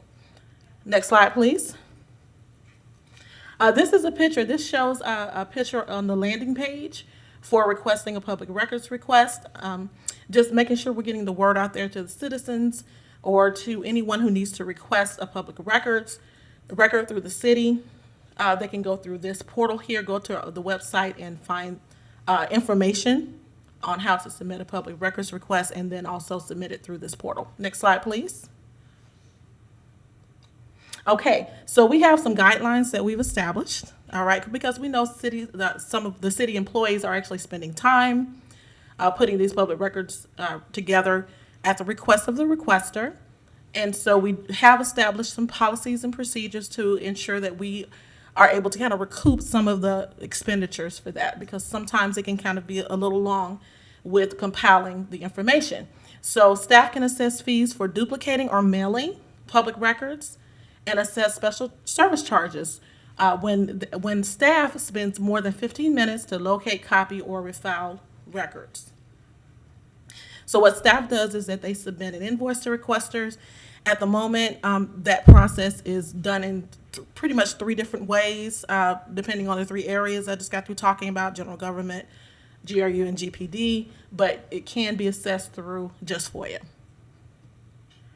Prior to releasing records, it's very important that staff reviews the records and redacts confidential or exempt information. Next slide, please. Okay, this just kind of shows some of our training information. So we did find that there was some training that had not occurred, and this chart here, I'm not really going to go through it. This shows the breakdown of the training that needs to occur in the future. Next slide, please. Okay, in Just FOIA, I think this is a pretty good, neat chart here that we took from the guidelines. Just FOIA user guide on how to request, how the requests are processed. All right. So we have staff receives the new request in Just FOIA, and then the city clerk, if it's coming in to general government, or Just FOIA is the only one we have right now for general government, the clerk's office routes the request to the appropriate department liaison. All right, and then time and material fees are estimated, and once we determine, okay, this is what the requester needs, this is what they're asking for. Sometimes there's conversation that goes on back and forth just to make sure we're meeting the needs of the requester. And then we issue an invoice that I spoke about earlier. And then once those fees are paid, the city staff puts those records together and then release the records in Just FOIA. And the requester receives an email alerting them of that. Next slide, please. Okay, just to look at another area, we really wanted to provide a value add to management, provide with some information just to see what's going on also in other municipalities or government agencies. So we did conduct a benchmarking survey.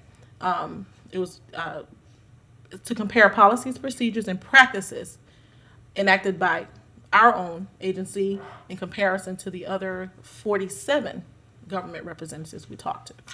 Well, 25 is what we ended up with. Next slide, please. These were our results. So we did look at a few things. In one area, we looked at which department within your organization is responsible for overseeing compliance to public records laws, rules, and regulations. We see here that, of course, if you see it's in yellow, that means that represents the city of Gainesville. So we know that each manager here is responsible for compliance within their own department.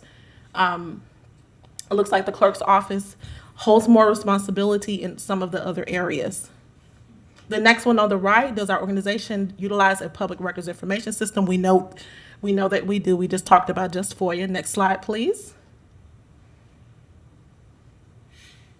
Okay, does your organization allow the public access to search public records in your records management system? The city of Gainesville does not allow that, and it looks like a large percentage of other organizations do not as well. The one on the right, does your organization assess fees when significant resources are needed to provide the responsive documents? Almost everyone does. It's just a couple of organizations who are not assessing fees. Next slide, please.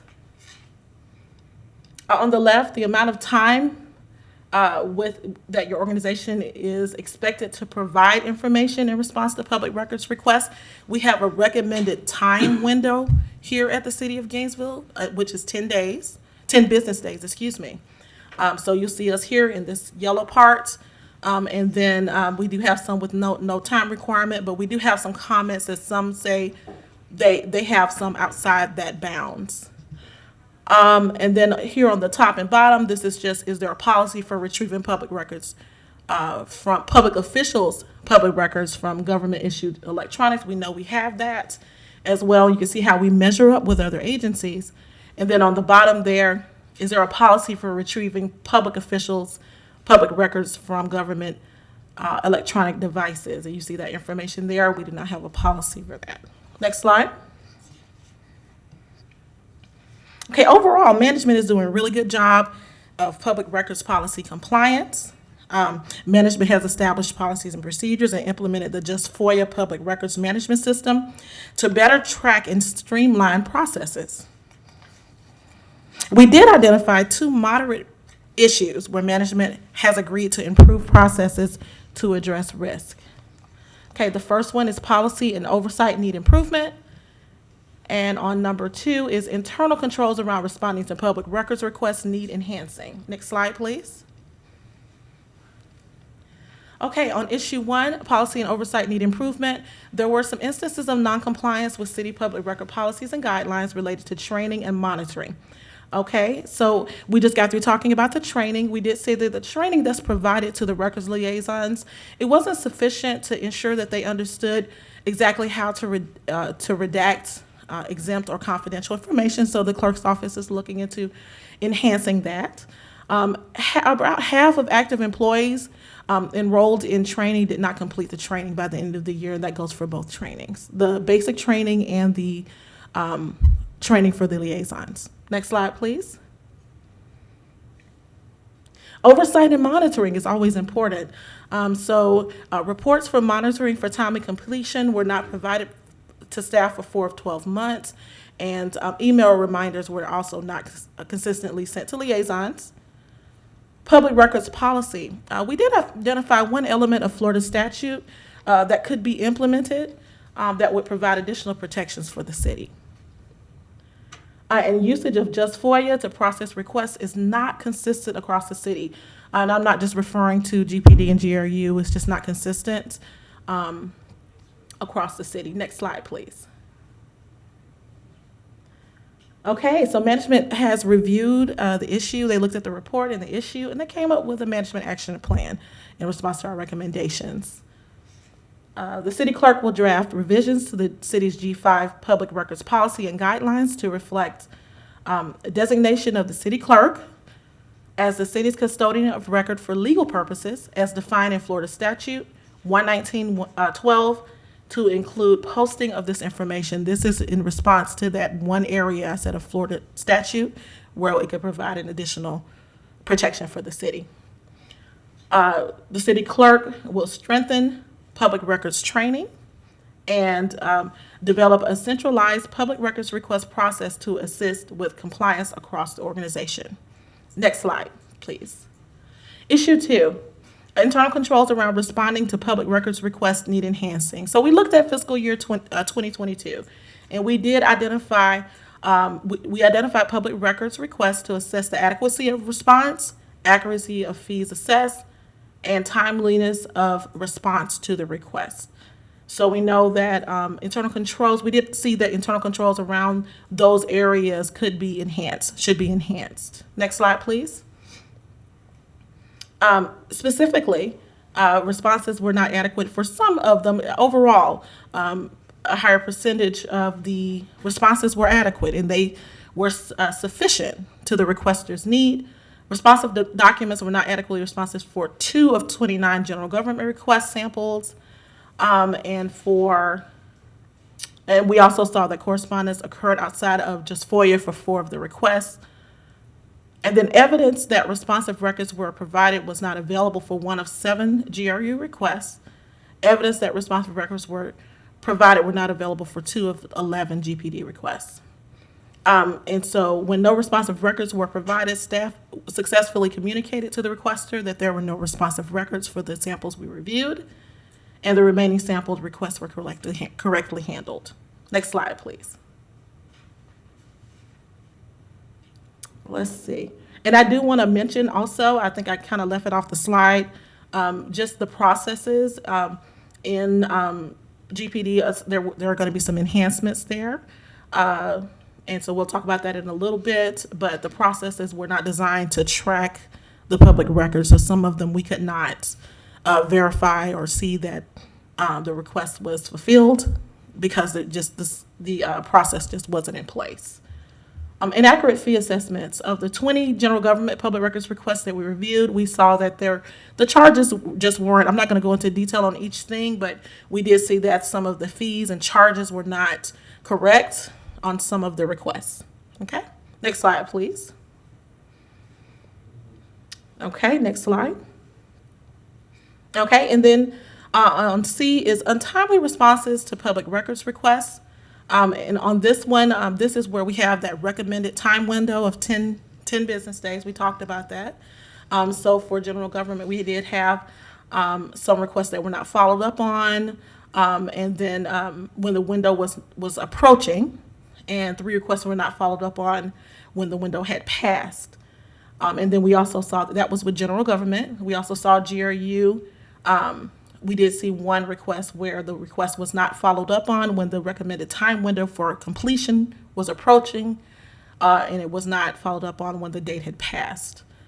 And then of the 3 GPD public records reviewed, documentation was not available, as I mentioned before, to show that the requests were fulfilled. Next slide, please. Now we're at the management action plan.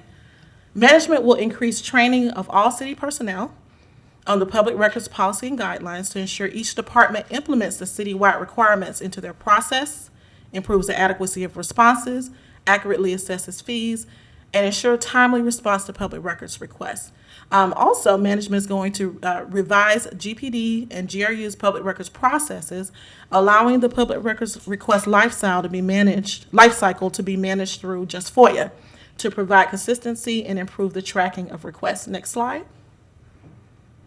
And that concludes my presentation. Thank you very much. Okay, thank you, Ms. Anderson. Would management like to offer any response? Ms. Gainey, hello. Good afternoon. I'm Michelle Gainey, City Clerk. First of all, I would like to say thank you to the Auditor's Office, and especially Ms. Anderson for conducting this audit. It was definitely our request to just get a view overall in the city in terms of our effectiveness. of complying with the policy and also looking for ways that we can improve the consistency of the way that we apply that policy. So I think we learned some valuable things. We are already taking proactive steps to try to streamline the way that we respond to requests as a city, and to make that process a lot clearer for our neighbors, and also to increase the training that we provide to our staff. As many of you all know, our policy currently states that every employee is the custodian of their own records, and getting every single employee to the knowledge point of understanding the very intricate nature of Chapter 119 is a Herculean effort. So we hope that the improvements that we're making to our policies and guidelines will assist in streamlining a lot more of the responsibility for how those are responded to into our office, as well as some of the other teams across the city that have that more specialized experience. And I also would like to say thank you to my fellow charters for their agreement, as well as their support for this process moving forward. Thank you, Ms. Gainey. Nathan, I'm not taking the cards. Don't worry about it. I'll just call you up. Okay, thank you. Commissioner Ward. Thank you, Mr. Mayor. Thank you, Ms. Anderson, and everyone involved in this. Thank you to the charter officers for your work on this, and I move that we accept 2022794. Second. Okay, motion and second that we accept the report and forward to the commission for their consideration. Any members of the public wish to speak to this item? Public records.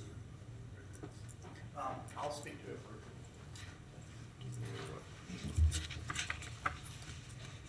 Good afternoon, Mayor Poe, Nathan Scott. So appreciate the auditor's efforts on this. I think that the city on its literature, and I note for the record also that the chair, we have established rules. The rules say fill out cards, but we're waiving that. So again, the rules change again. But the city constantly states that it wants to conduct business in an open forum and transparently.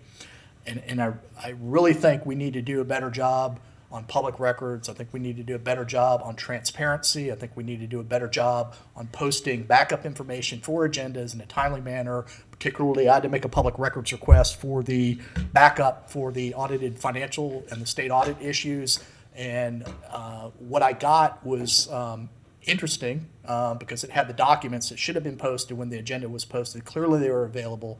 It's not appropriate to keep people in the dark. But also what I found that wasn't posted on the website in terms of a public record was the talking points to spin away. There's nothing to see here. We fixed all our problems. And that's clearly not the case. It's sad that taxpayer money is used for propaganda and talking points to make excuses for the lack of effective management oversight that has occurred under your tenure, Mr. Poe, your tenure, Mr. Ward. And, you know, again, I'm thankful that we have expertise on this committee, Mr. Monk, because he is an independent director, and I'll have some more to say later about how the independent director maybe can help the public address some of these issues, because certainly our elected officials are not accountable. They don't listen to the public. And yet they want to double their salary. They want to go on taxpayer-funded junkets all over the world, billowing carbon emissions while they lecture us on climate change here locally.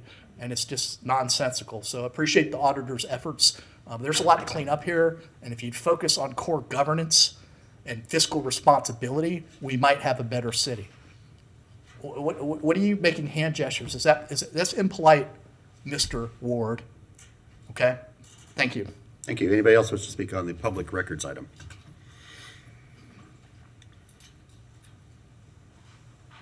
Ms. Beatty? Good afternoon. Again, Joe Beatty. First of all, I do want to thank the clerk's office for initiating this and the auditor's office for doing the work they've done on it. This is a long time coming.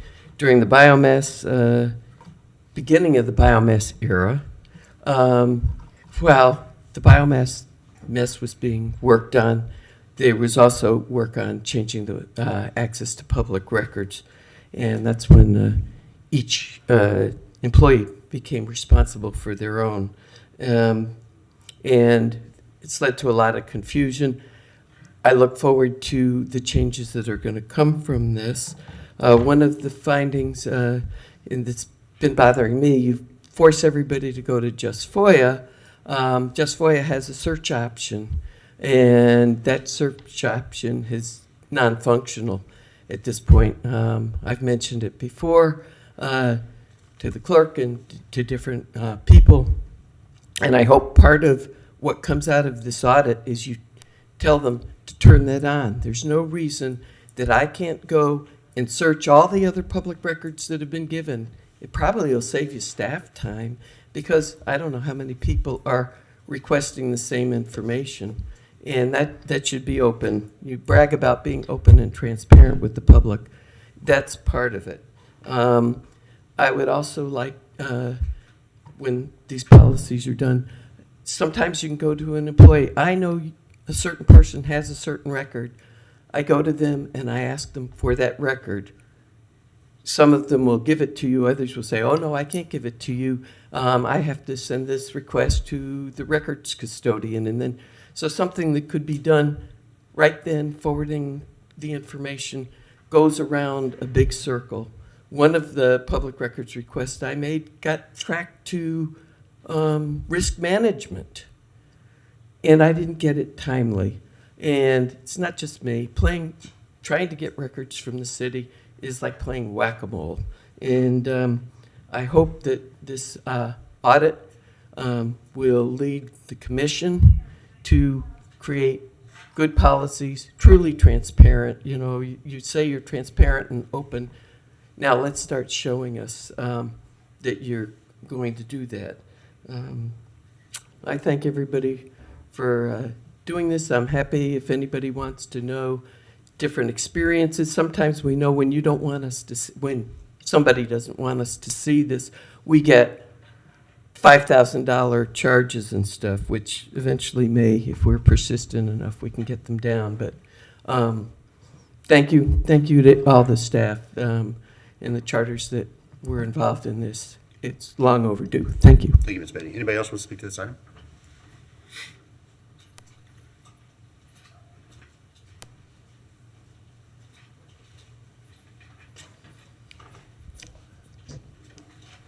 Hi, Audit Committee, Brian O'Brien for the record. I wanted to speak on this, basically it's a Chapter 119 issue with this public records. Just so that the public at home knows, this law regarding public records has been in effect since 1909.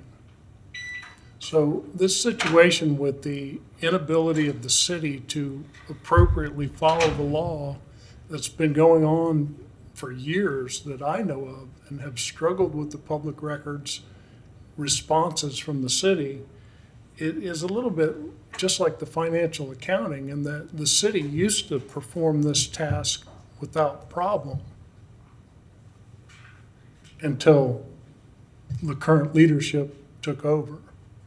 And the law is fascinating. Chapter 119, if folks at home ever have a chance to Google it, look into it a little bit, it actually has a passage in there where it specifically prevents the custodians of public records from using devices and schemes. Those are the words that the law has in it. And devices and schemes is exactly what the city has going on with their public records portal. The public records portal is only available when there's a response to the person that has the key. So it is the ultimate scheme to keep everybody in the city from knowing what are the public records that have been filled. If I request the financial statements and I get a response from the city, nobody else can see that. And so that is such a violation of the nature of the public records law that, it's long been a sore spot with the community that wants to know what's going on. That we already we're not provided with the records. We have to dig at it to find the records, and then the material is not shared with the rest of the community. That's not law in the sunshine, which is what was intended under this law that's been in effect since 1909. This is not new. The process was working here at the city fine until you arrived. Your ability to manage is just it is not even that bad. It's that you blocked people's access to the records specifically. And Ms. Gainey, sorry I didn't see you early. Thank you very much for she's trying to improve it, but you've got it set up where everybody in the city is their own custodian. It's siloed to 2,400 people. It's no wonder it doesn't work. Okay, anybody else wish to speak to this item? Good afternoon again, Tamara Robbins. As a pretty solid veteran of exercising my right to access public records through 119, pretty familiar with the law. And I'm really shocked and ask that if you're going to adopt this audit, that you put it forward with the request that staff develop a process for archiving cellular phone device records. To not have a process for electronic device record storage, no. Your phone records are public record, everything on them. So you need to figure out a way to either download that information every day so that I can come in and inspect it, or you just hand over your phone and I'll look through it. So if you're doing public business on your phone, which you all are, those records are public records.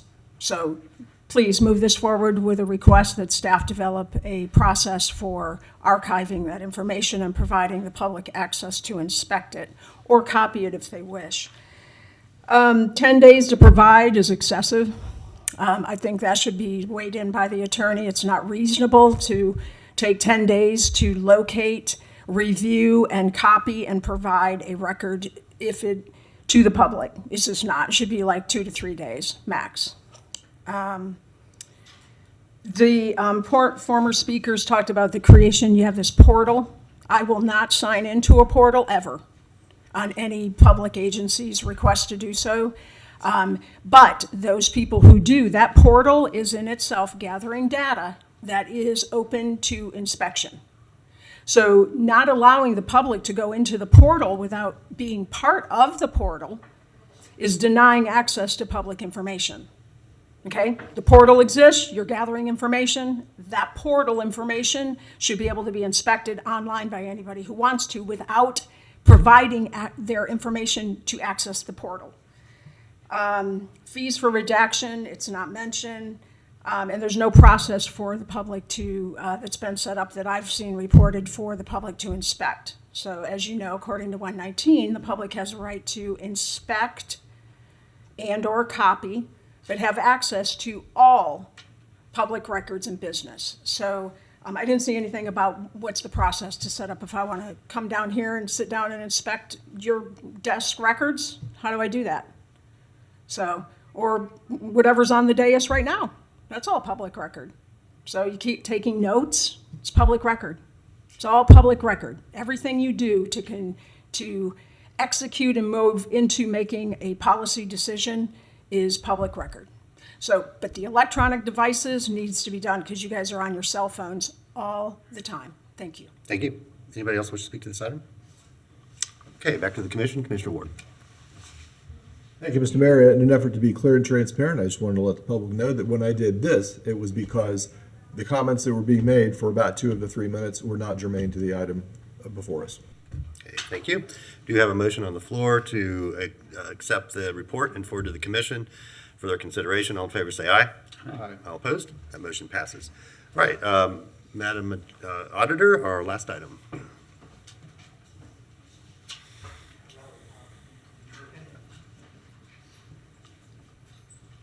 Thank you, Mayor Poe, Audit Committee members.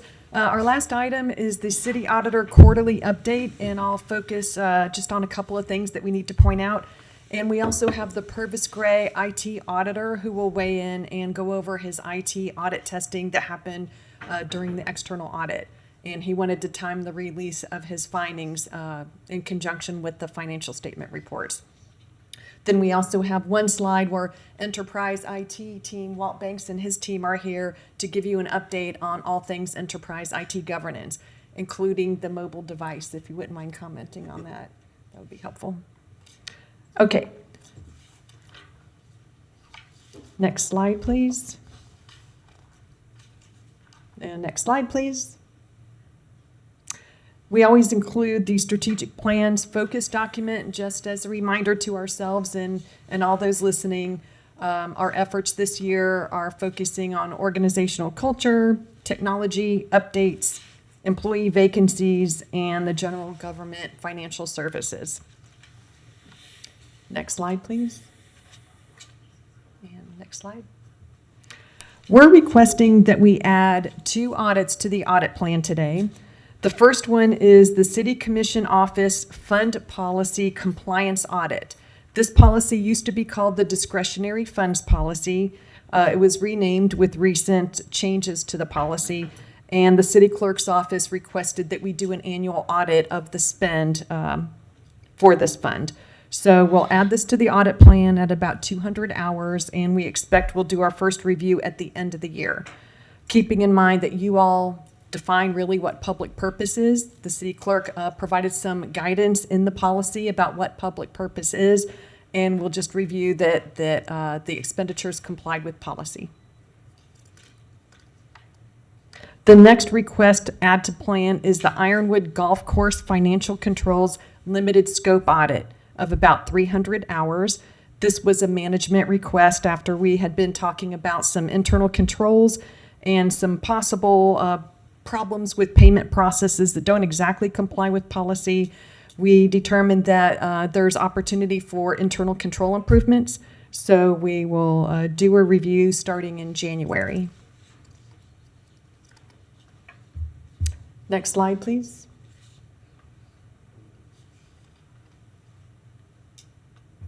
Recently completed projects. So you heard today the RTS Limited Scope Review and the Public Records Policy Review. We also recently finished an Ethics and Fraud Risk Management training module with the help of HR, who built that out in their learning and development system. So that is up and running now. And then we now have the External Auditor Information Technology General, ITGC, Information Technology General Controls presentation. And I'd like to introduce Michael Sandstrom, who will join us virtually. Michael Sandstrom is an audit director with Purvis Gray and Company. He provides IT auditing, attestation services, cybersecurity and privacy consulting, and SOC 1 and 2 services to a wide variety of clients, with a focus on governmental, utility, and cloud service industries. Michael graduated from Wichita State University with a bachelor's degree in business administration and accounting, and obtained his MBA at Auburn University. He is a licensed CPA in Florida and a member of the American and Florida Institutes of Certified Public Accountants and the Florida Government Finance Officers Association. He also holds several other certifications, including the Certified Information Systems Auditor. Please welcome Michael Sandstrom. Hello, Mr. Sandstrom. Thanks for joining us. Well, thank you, and thank you, Ginger. Good afternoon to Mr. Mayor, Mr. Mayor Pro Tem, and Committee Member Monk. We appreciate this opportunity to present the results of the Purvis Gray's Information Technology General Controls Assessment. First, we'd like to thank the Information Technology Group responsible for managing workday processes, as well as the various departments in the city and City Auditor Department for their excellent cooperation. So could we go to the next slide, please? That's good, thank you. So today's presentation resulted from our Information Technology Control Assessment, which was performed for the purpose of supporting Purvis Gray's understanding of those controls and evaluate IT risk as it relates to internal control or financial reporting. In support of our opinion on the financial statements ending September 30th, 2021, not for the purpose of issuing an opinion on the control design or effectiveness. The status of this is the report is complete and will be presented to city management. ITGC controls consist of they include the Gainesville Regional Utilities as it relates to IT controls that are relevant to the city's information control or controls over information reporting. Includes backup and recovery, information security, computer operations and change management. We also evaluated and reviewed Workday application controls as far as their design effectiveness around user identity, authorization, and authentication. Next slide, please. So our report consisted of the following: procedures performed, sensitive information protection, business process authorization and security controls, Workday comments and recommendations, and GRU ITGC comments and recommendations. Along those lines, due to security reasons and sensitive those recommendations, we will not discuss in this presentation, but management can refer to our report. So next slide, please. So here's the procedures we performed. We interviewed city and GRU personnel in the technology and innovation area responsible for maintaining Workday configurations and ITGC processes. We interviewed various city personnel, performed walkthroughs of key business processes. Using a Workday test system known as a sandbox, we could safely review Workday security configurations, business process maps and rules and history, and re-perform the processes under review. Should be pointed out that the sandbox is refreshed weekly, so it's a very good proxy for the production system. We reviewed various GRU ITGC configurations as they relate to network backup and recovery, computer operation, and other various ITGC. We also reviewed the Workday SOC 1 Type 2 report for our understanding of the service organization's Workday controls. As you know, Workday is a cloud solution, and therefore the city has delegated responsibility for many of the IT controls to the Workday vendor. Therefore, it's important for the city to review Workday's annual independent auditor SOC 1 Type 2 report. Next slide, please. This slide deals with sensitive information protection. The purpose was to identify who has the capability to view certain sensitive information as requested by the city auditor's office. We reviewed the employee tax ID capability. That we determined there are multiple security groups that have this capability, but we did single out one group or membership did not consist of HR personnel that we feel should be reviewed by management. That doesn't mean that it's necessarily improper at all. It just means that management should review to be sure that those personnel belong in that group. We looked at supplier tax ID and settlement accounts. This information is masked for unauthorized users when they're accessing a screen. However, we know it's possible for some unauthorized users to drill down further, a feature known as instances, and obtain that information. We also noted which security groups allowed this drill down and recommended one particular security group that should be reviewed. Similar for the city settlement account numbers, there are several users who can view the city settlement account numbers by clicking on instance and view the masked information field. We were unable to determine the exact cause, but we noted through trial and error one possible security group that had this capability. I think it's important to point out that this does not necessarily characterize that this is a pervasive issue, and it is pretty restricted and limited. It's not obvious to the user also as to what it takes to see that information, but of course that's not a control. We feel that this information is presented so when that information is presented as a mask to a user, there's a reason for that, and they should not be able to see the information on the screen under any circumstances. And we have some comments and recommendations on that later on. Next slide, please. Business process authorization and security controls. Purpose here was to document Workday business process workflows and authorization controls. We performed the following procedures there or processes on the screen, reviewed security group membership and or authorization personnel, and noted all appeared reasonable, subject to our comments and recommendations later on. And I'm not going to read all of those, but you can see those are many of the critical processes that's configured in Workday. Next slide, please.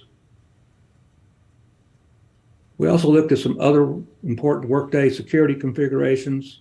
We reviewed the Workday Security Administrator group.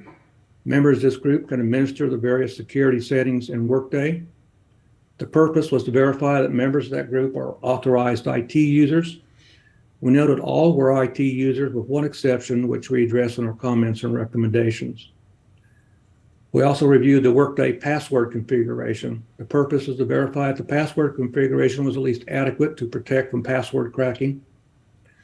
We believe the password configuration was adequate. However, we do have a few comments and recommendations for improvement. Next slide, please. I would turn our attention now to the Workday comments and recommendations around security groups' access to sensitive information. Each of the areas that have access to sensitive information that we reviewed have certain user-based and role-based security roles that have the capability to view this sensitive information. Our recommendation is that these specific user-based and role-based roles, user membership, should be reviewed. The fact that in some cases, an authorized user could click past a mask-sensitive field is a problem.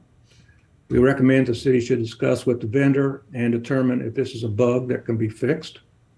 In the meantime, the city should review the security group memberships that allow this to happen, and we get some guidance there. For instance, these are the top things that's in the report that that management can use to view for those type of issues. Pay rate changes. There was a concern that was expressed to us that there may be a circumstance or circumstances that a pay rate could bypass Human Resource Department for approval. That concern was brought to the internal auditor that I was working with at the time, and we really didn't have any details or circumstances that we could really look for. But what we did, of course, we would have tested this anyway, and we could not find a scenario that HR authorization could be bypassed. However, we'll look at the next recommendation regarding HR policies. Next screen, please. So it came to our attention that the current Workday process, change job, and request compensation change may not strictly follow the city's business policy. The policy at the time of our examination requires that a charter officer must approve certain types of compensation changes. It appeared to us that the charter officers are not specifically included in that process. That ensures they can review for increases in compensation they are specifically responsible for. Having said that, what we're saying is that it's not explicit into the process for charter officers, but they may implicitly be involved in it as due to their roles in the organization. But nonetheless, we wanted to bring it to your attention. Our recommendation is management should review the above Workday process to determine if it follows this policy, and if not, remediate the process. Next slide, please. Further on, Workday business process. There are numerous business processes configured in Workday. Each process has various steps which consist of task or personal approval requirements that are assigned through role-based or user-based security groups. In some cases can be quite complex. Recommendation, we feel that the city should revisit the Workday configurations and determine if there's any gaps between city policies and procedures and the Workday implementation. This review could result in one of the following. There may be no gaps between policies and procedures and the Workday process is identified, or there may be identification of processes not in agreement with the policies and procedures and the processes should be updated.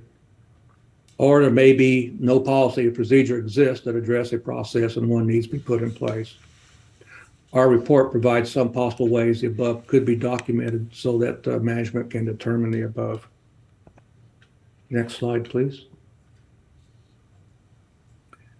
Workday user security groups and roles. There are many security groups and security roles that membership can over time may contain membership that are no longer applicable. Transfers that go unaccountable is often a common problem. It's too early in the process for us to see that, but it will happen over time, possibly with this complex of system. So our recommendation was a review of Workday security groups and roles should be performed by management at least annually.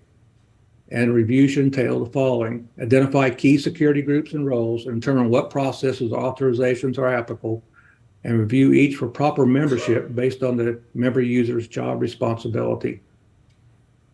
Comments and recommendations around the Workday Security Administration Group. We know at the time of noted at the time of our examination that all members of the Security Administration Group are authorized IT employees, except the implementer users, which is the vendor, were still members of that group. That's not unusual. They were still early in that process. We recommended that they be removed if possible, and upon follow-up last summer, it appeared they'd been removed. However, we do have a recommendation that the Workday Security Administration Group should be reviewed by internal audit on a periodic basis. And finally, Workday password configuration. Due to security reasons, we'll refrain from making any recommendations for improvement in this presentation, but the management can refer to our report. Important to point out, since Workday is a cloud solution and is accessible from a browser and internet, password controls are critical. As we'd mentioned, they are adequate, but we did have some possible improvements that the city should consider. So in conclusion, we'd like to thank the city for this opportunity to be of service to the city, and this ends our presentation. Thank you. Thank you, Mr. Sandstrom. Did we want to invite management response at this time, or do you want to wait till the end of the quarterly report? I think we should wait. Okay, very good. Ms. Bigby? Thank you. We are now on the work in progress section. Our continuous auditing program had been previously on hold. We will be starting that up January 2nd, 2023. And this will be a new project for us of continuous auditing. So we'll start out with reviewing P-card transactions from GRU and general government on a regular basis and report in a micro report quarterly with a full year-end report after 4 quarters. We'll pick up on the second iteration, travel expense and reimbursement, and certain payroll transactions in the third iteration. At the same time as the internal control teams are developing their capabilities and building their staff, eventually they may take over that process, and then we would spot check on their testing. But right now, we will perform it for the coming year and see what happens after that. Another, next slide, please. We have the enterprise risk assessment and annual report. That comes out in March, and that's where we propose updates to the audit plan and have a chance for commissioners and charter officers and senior staff to participate in that process. We did decide we'll interview commissioners who are leaving, but we wanted the incoming commissioners to make that decision. So we decided March would be the best time frame for that report. Periodic monitoring. There are a couple of risks that we monitor when we don't have an audit in progress. One of those is enterprise IT governance. So at this time, I would like to invite Mr. Banks, our Chief Information Officer, and his team to speak to that slide. Good afternoon, Mayor, Commissioners. I'm going to introduce Anessa Coffey and T.C. Kelly to start this program. Then I'm going to address one of the more sensitive topics, which is the mobile device management. Good evening. So we were pleased to work with the City Auditor's Office to complete the citywide cybersecurity audit phase 2 in August of this year. Due to the sensitivity of the information, we don't want to go into too much detail, but some of the things that we were working with was to strengthen the security awareness and training program, to broaden and align the incident response, and to further enhance our disaster recovery capabilities. We also wanted to touch on the cybersecurity updates. We have new laws and requirements that recently went into effect in July of this year, including no more ransomware payments for state and local government. We are prohibited from paying any ransomware demands. A mandatory annual cybersecurity training. So we have implemented a program by which training was rolled out to the organization this past October, and annual mandatory training will coincide with our Cybersecurity Awareness Month in October of every year, starting with next year. We also have adopted the cybersecurity framework, which was one of the requirements with the recent law. Government entities will have to adopt cybersecurity standards to protect data, network, equipment, and other technology resources. And then incident classification and notification, which aligns to one of the earlier Auditor's Office audit issues. We have adjusted, now there are levels 1 through 5, so anything 3 or above has to be reported to authorities. And so we have aligned our documentation to that to that requirement. Thank you, Nessa. Good afternoon, TC Kelly, IT Strategy and Governance Director. So just wanted to provide a quick update on our IT strategy workshop and enterprise IT governance. So back in August, we held focus groups, ultimately collaborated with leadership across general government and GRU to better understand their business goals and how IT, enterprise IT could better align to support those goals. So it was really to understand how we could better support and meet business needs as far as technology goes. So this enabled us to increase and basically strengthen business alignment to ultimately create a 5-year strategic roadmap, an IT strategic roadmap. So ultimately for how we're going to deliver, meet business needs and deliver on these solutions. So the end deliverable in this workshop, we developed a 5-year strategic outlook. We updated our mission and vision statements as an enterprise IT department. And then we also identified key initiatives that support the business. So a lot of good collaboration there, a lot of good participation from leadership throughout the organization. So it was a big positive for the organization as a whole. A quick update on enterprise IT governance. So ultimately, enterprise IT governance, you can think of it as strategy, you can think of it as policies, you can think of it as guidelines.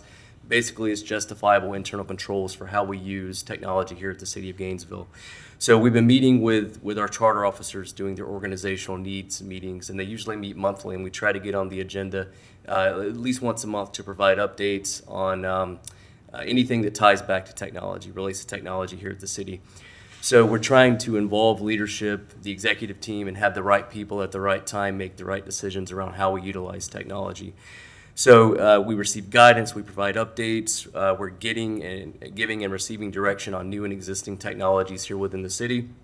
And then we're also doing risk assessments, bringing identified risks and the potential impacts to the organization and business areas. Ultimately, do we accept, do we transfer, how do we mitigate these risks? So a lot of good support there from our charter officers, from leadership, so I definitely appreciate that. One more quick update, Mr. Walter Banks was going to provide with mobile device security.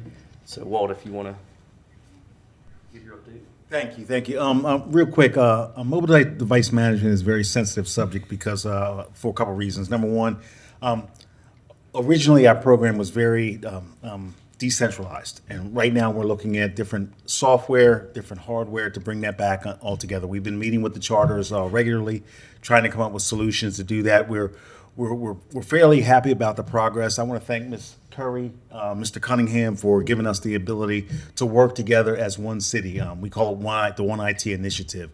We've really seen a lot of strides in going forward with this. We're really happy with our progress. We look forward to making a lot more progress. I'm here to answer any questions about mobile device management. I know that there's normally a ton of them, and I will try to answer them as sensitively as I can. Mr. Mayor. Questions? I think we're good. Thank you. Thank you.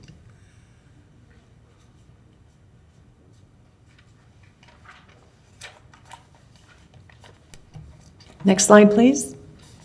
Thank you, Walton team, by the way, we appreciate it. Our next periodic monitoring topic is general government financial reporting internal controls. So we had those audit issues on hold. They are no longer on hold, and finance is working hard on getting their internal control system up and running. So we'll spot check around April. We expect the Auditor General to be back July some time frame. So this would be a good time to start checking on the internal controls, spring, early summer. Next slide, please. On the Culture Corner, I won't spend too much time on that. Management provided a couple of brief updates. Basically, items number 2 through 5 are still in progress, but they are working on those. Next 2 slides, please. And then, unless the committee desires to talk more about audit issue follow-up, I think that's self-explanatory. We could skip through that section. Contact our office, of course, if you have any questions on audit issue follow-up. Fraud hotline on page, what slide is that? 38 has the recent counts. We've seen an uptick in our hotline reports. So we've talked to Mr. Monk about adding an FTE to our audit team, And I believe Ms. Anderson would prefer to have that person skilled in investigation. So we'll think about posting that probably January. External audit slides. Since we had the external audit reports, we won't spend too much time on that. I would like to highlight that slides 43, 44, and 45 provide management comments that are updated for the Auditor General findings. So those are findings 1 through 18, and the comments are the comments for this quarter. A quick update on GRU's external financial statement audit. They're wrapping up fieldwork and expect to have their audit reports published in February, right on target, with no findings, but can't say that until we see the report, of course. The following slides are the general government slides that we had presented today, so I will go through those. And we are at our wrap-up. I wanted to mention that we have our IT audit manager, Lisa, who will be here in January, so we're very excited to have her join our team. And she's already met a few people on Walt's team. And then, since this is my last audit committee, I wanted to thank the audit committee members, and we have a card for you that we left at your dais, so we appreciate it. Thank you all for your service. Thank you, Ms. Bigby. And before we take questions, want to thank you for your service. I really enjoyed both working with you and getting to know you. I very much appreciate the effort you put towards getting your office, getting the audit team sort of fully staffed up. When you came in, you had a lot of work to do in that area, and you brought in a lot of incredible people that do great work, and that impact will be felt long after you're gone. So thank you so much, and I wish you nothing but the best. I know you're sticking around, so we'll be seeing you in the community, and I'm excited to see what you do next. Any questions from committee members? Commissioner Ward? Thank you, Mr. Mayor. Thank you, Ms. Bigby. It's been a pleasure to work with you, and we'll talk about this again on Thursday. But as the last audit committee meeting, thank you for everything. It really has been a pleasure. I move passage of 2022-795. Second. Okay, motion and second that we accept the report and forward to the commission for their consideration. Members of the public will speak to this, to the quarterly update.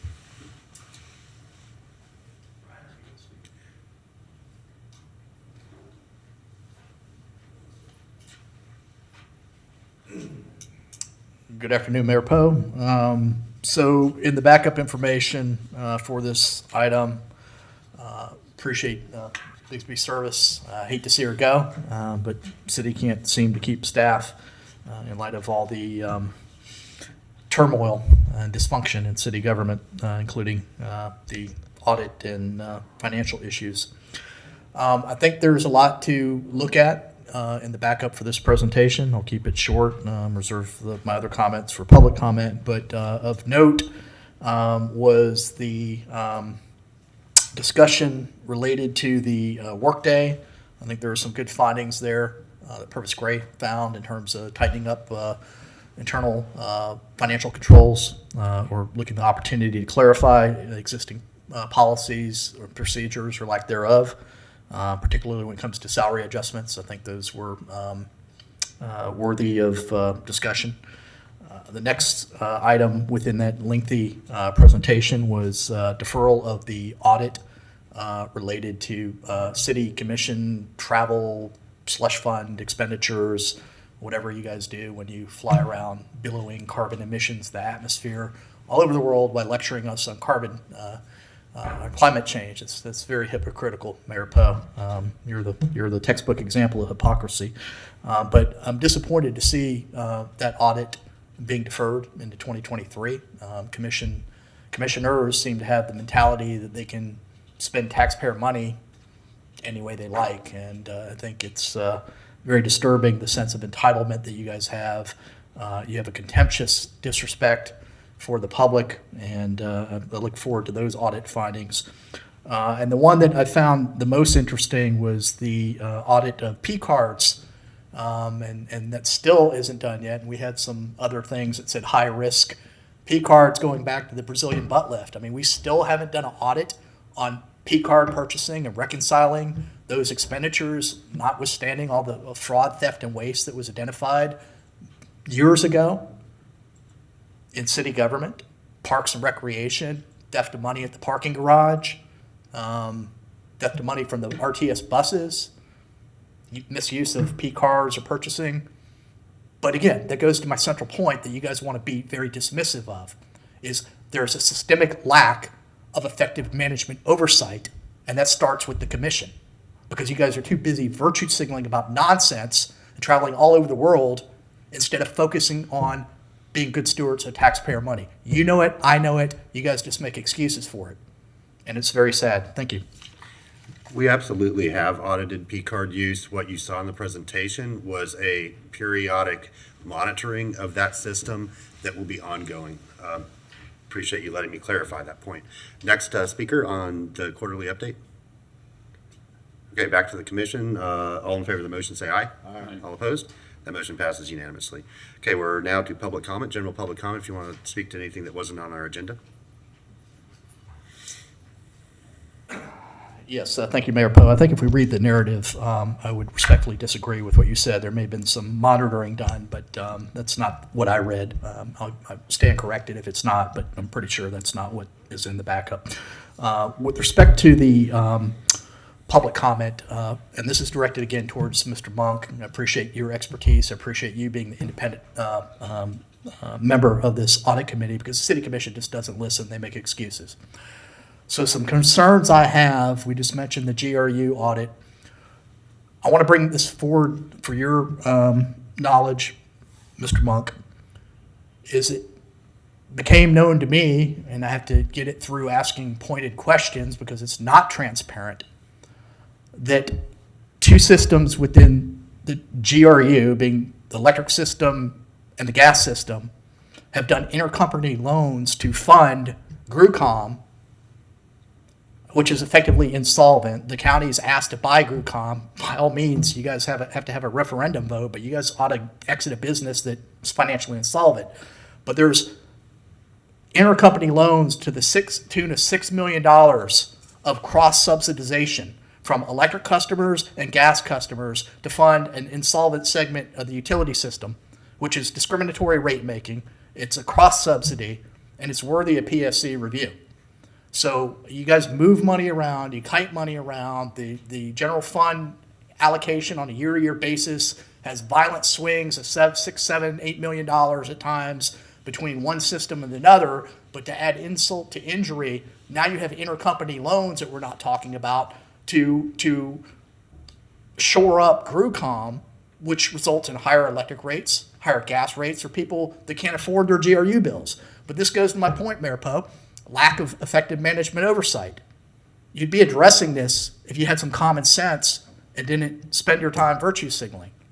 So I think this is an audit issue that needs to be discussed, brought to the attention. What's the financial state of GRUCOM? We don't even know the financial state of the city.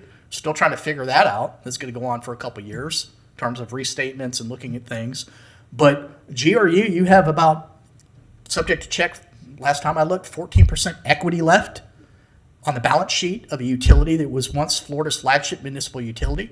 And due to ongoing mismanagement at the hands of the mayor and city commission, you've destroyed a utility that's got nothing left and a mountain of debt. And now you're doing intercompany loans, which further increase our electric and gas rates unjustly. I think you need to pay attention to what's going on here, with all due respect as a former state utility regulator, because you don't have a clue. It's not the way to manage a utility. And so I'll leave it at that, and thank you for your time. Thank you. Anybody else wants to speak to general public comment?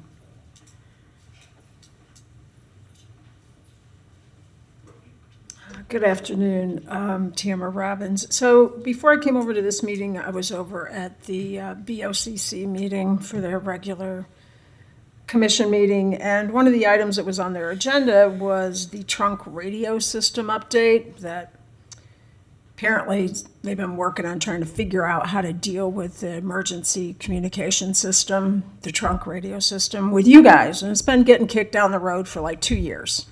Because, I don't know, because the county seems to think that they're going to buy the system from you guys, from GRUCOM, which is, has its communication system. So, but Mr. Cunningham was there, the interim general manager. I'm just saying for the public knows, Mr. Cunningham was is the interim manager for GRU. And the question was, how much is the debt of the trunk radio system? If the county was to buy the radio system from the city of Gainesville, which has been on the table being kicked around in dysfunctional meetings for months and months and months, like just can't get it done. It's pretty common, it seems, in these government practices. So Mr. Cunningham, I think he told the commission that the debt was 11 million on that the county would have to take over if they were to go ahead and buy that system. But then Commissioner Cornell speaks up and says, well, wait a second. I was told that it's 8 million. And I know that Commissioner Ward's name was noted a couple of times in commissioners who had talked with a representative from the city. Well, then Chair Prizia says, well, I was told it was 5 million. So I want to know from this audit committee, how much is the debt currently being burdened by the taxpayers for the trunk radio system, that if the county was to go ahead and purchase it from you guys and take it over so that it would be a countywide system, what's the debt that they would be burdening the public with? If you guys could clear that up, because your names were mentioned, not you, Mr. Monk, but Mayor Poe and Commissioner Ward, you guys were both quoted as having tossed out numbers to various members of the county commission, and I'd like to know what that number is. Thank you. Thank you. I can assure you I've not given any county commissioner any number, so that did not come from me. Ms. Beatty? No, I believe they said it. I'm just telling you I have not had any communication with them. I don't. Doesn't matter to me.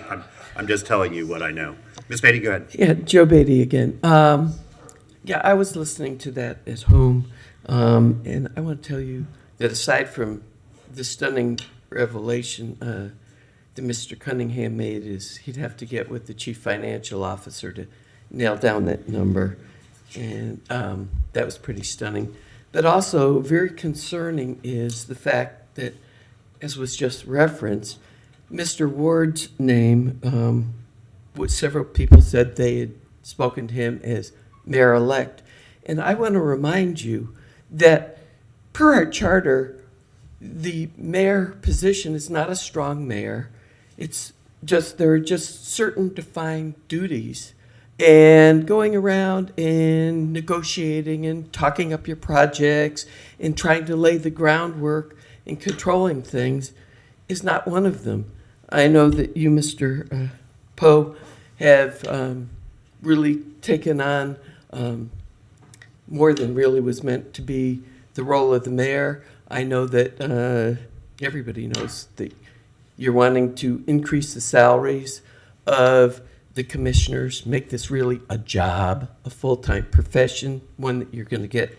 You pay into a retirement fund, and we pay into your retirement fund. But first of all, the mayor does not deserve anything really more than a token amount more than the rest of the commissioners. You've taken the time that you've been in office, and the rest of the commission has really grown this job. As was said, Ms. Silva told you the numbers of meetings that you've increased, and you've increased expenditures for the commissioners, for your travel allowance, for your junkets, for something that seems insignificant, but I think the significance of the meals, you know, the fact that your citizens are struggling to pay their utility bills. Some are becoming homeless, and some are really struggling to feed their families, and we're feeding you. You know, it may be a minor issue, but I think it's symbolic. I hope before when the next commission comes on, under your leadership, Mr. Ward, you will take this back to what it's supposed to be.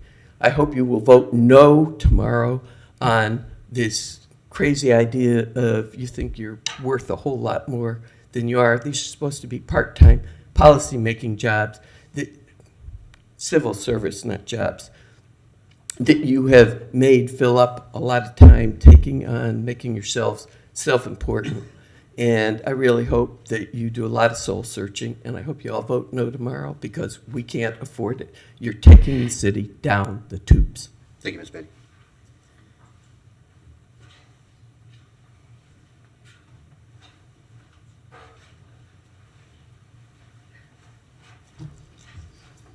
Hi, Brian O'Brien for the record. I would like to thank Ms. Bigby for the fine job that she did during her tenure here of documenting the facts of where we're at on various issues. It's a credit to all the hardworking employees of the city, and absolutely a positive reflection for trying to move forward. And I do have a optimistic outlook moving forward, but I just need to see the management actually follow up on something.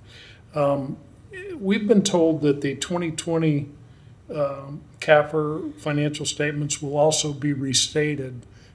Is that still accurate? Is that something that is going to happen? I'm seeing heads shake sideways, which means no. In March of this year, Miss April Shuping showed up, I believe, with Claudia Rasnick and notified us that the 2020 financial statements were incorrect and unreliable and would need to be restated. May want to look into that. The management response to Cheryl Norman, I guess it's going to be sent in with this CAFR, is very disappointing to me once again that we're going through the same findings another year. And, we were hoping that we would get past all this failure to reconcile your checkbook. It's going to be a miracle if there's not a heap of money missing when all this is over. The single audit that Mrs. Boyd mentioned, there's $11 million worth of federal funds that were omitted from the CFO. That's a problem. That's a big problem. You got the feds involved now. Police and fire. The police officers and firefighters retirement plan, it clearly states that what used to be cash and cash equivalents has been changed to due from City of Gainesville. That sounds a lot to me like you have turned their money into a promissory note. Can we get clarity on, is there a reconciliation that shows the money's really there, or is it a promise of money in the future? That was addressed in Ms. Boyd's comments. I don't think so. Okay, thank you, Mr. Brian. Appreciate your comments. You've run out of time. Anybody else for general public comment? Okay, thank you. We'll move on to member comment. Any member comment? Okay. Y'all have a very happy holidays and happy new year. Appreciate your service, Mr. Monk, especially. And with that, we are adjourned.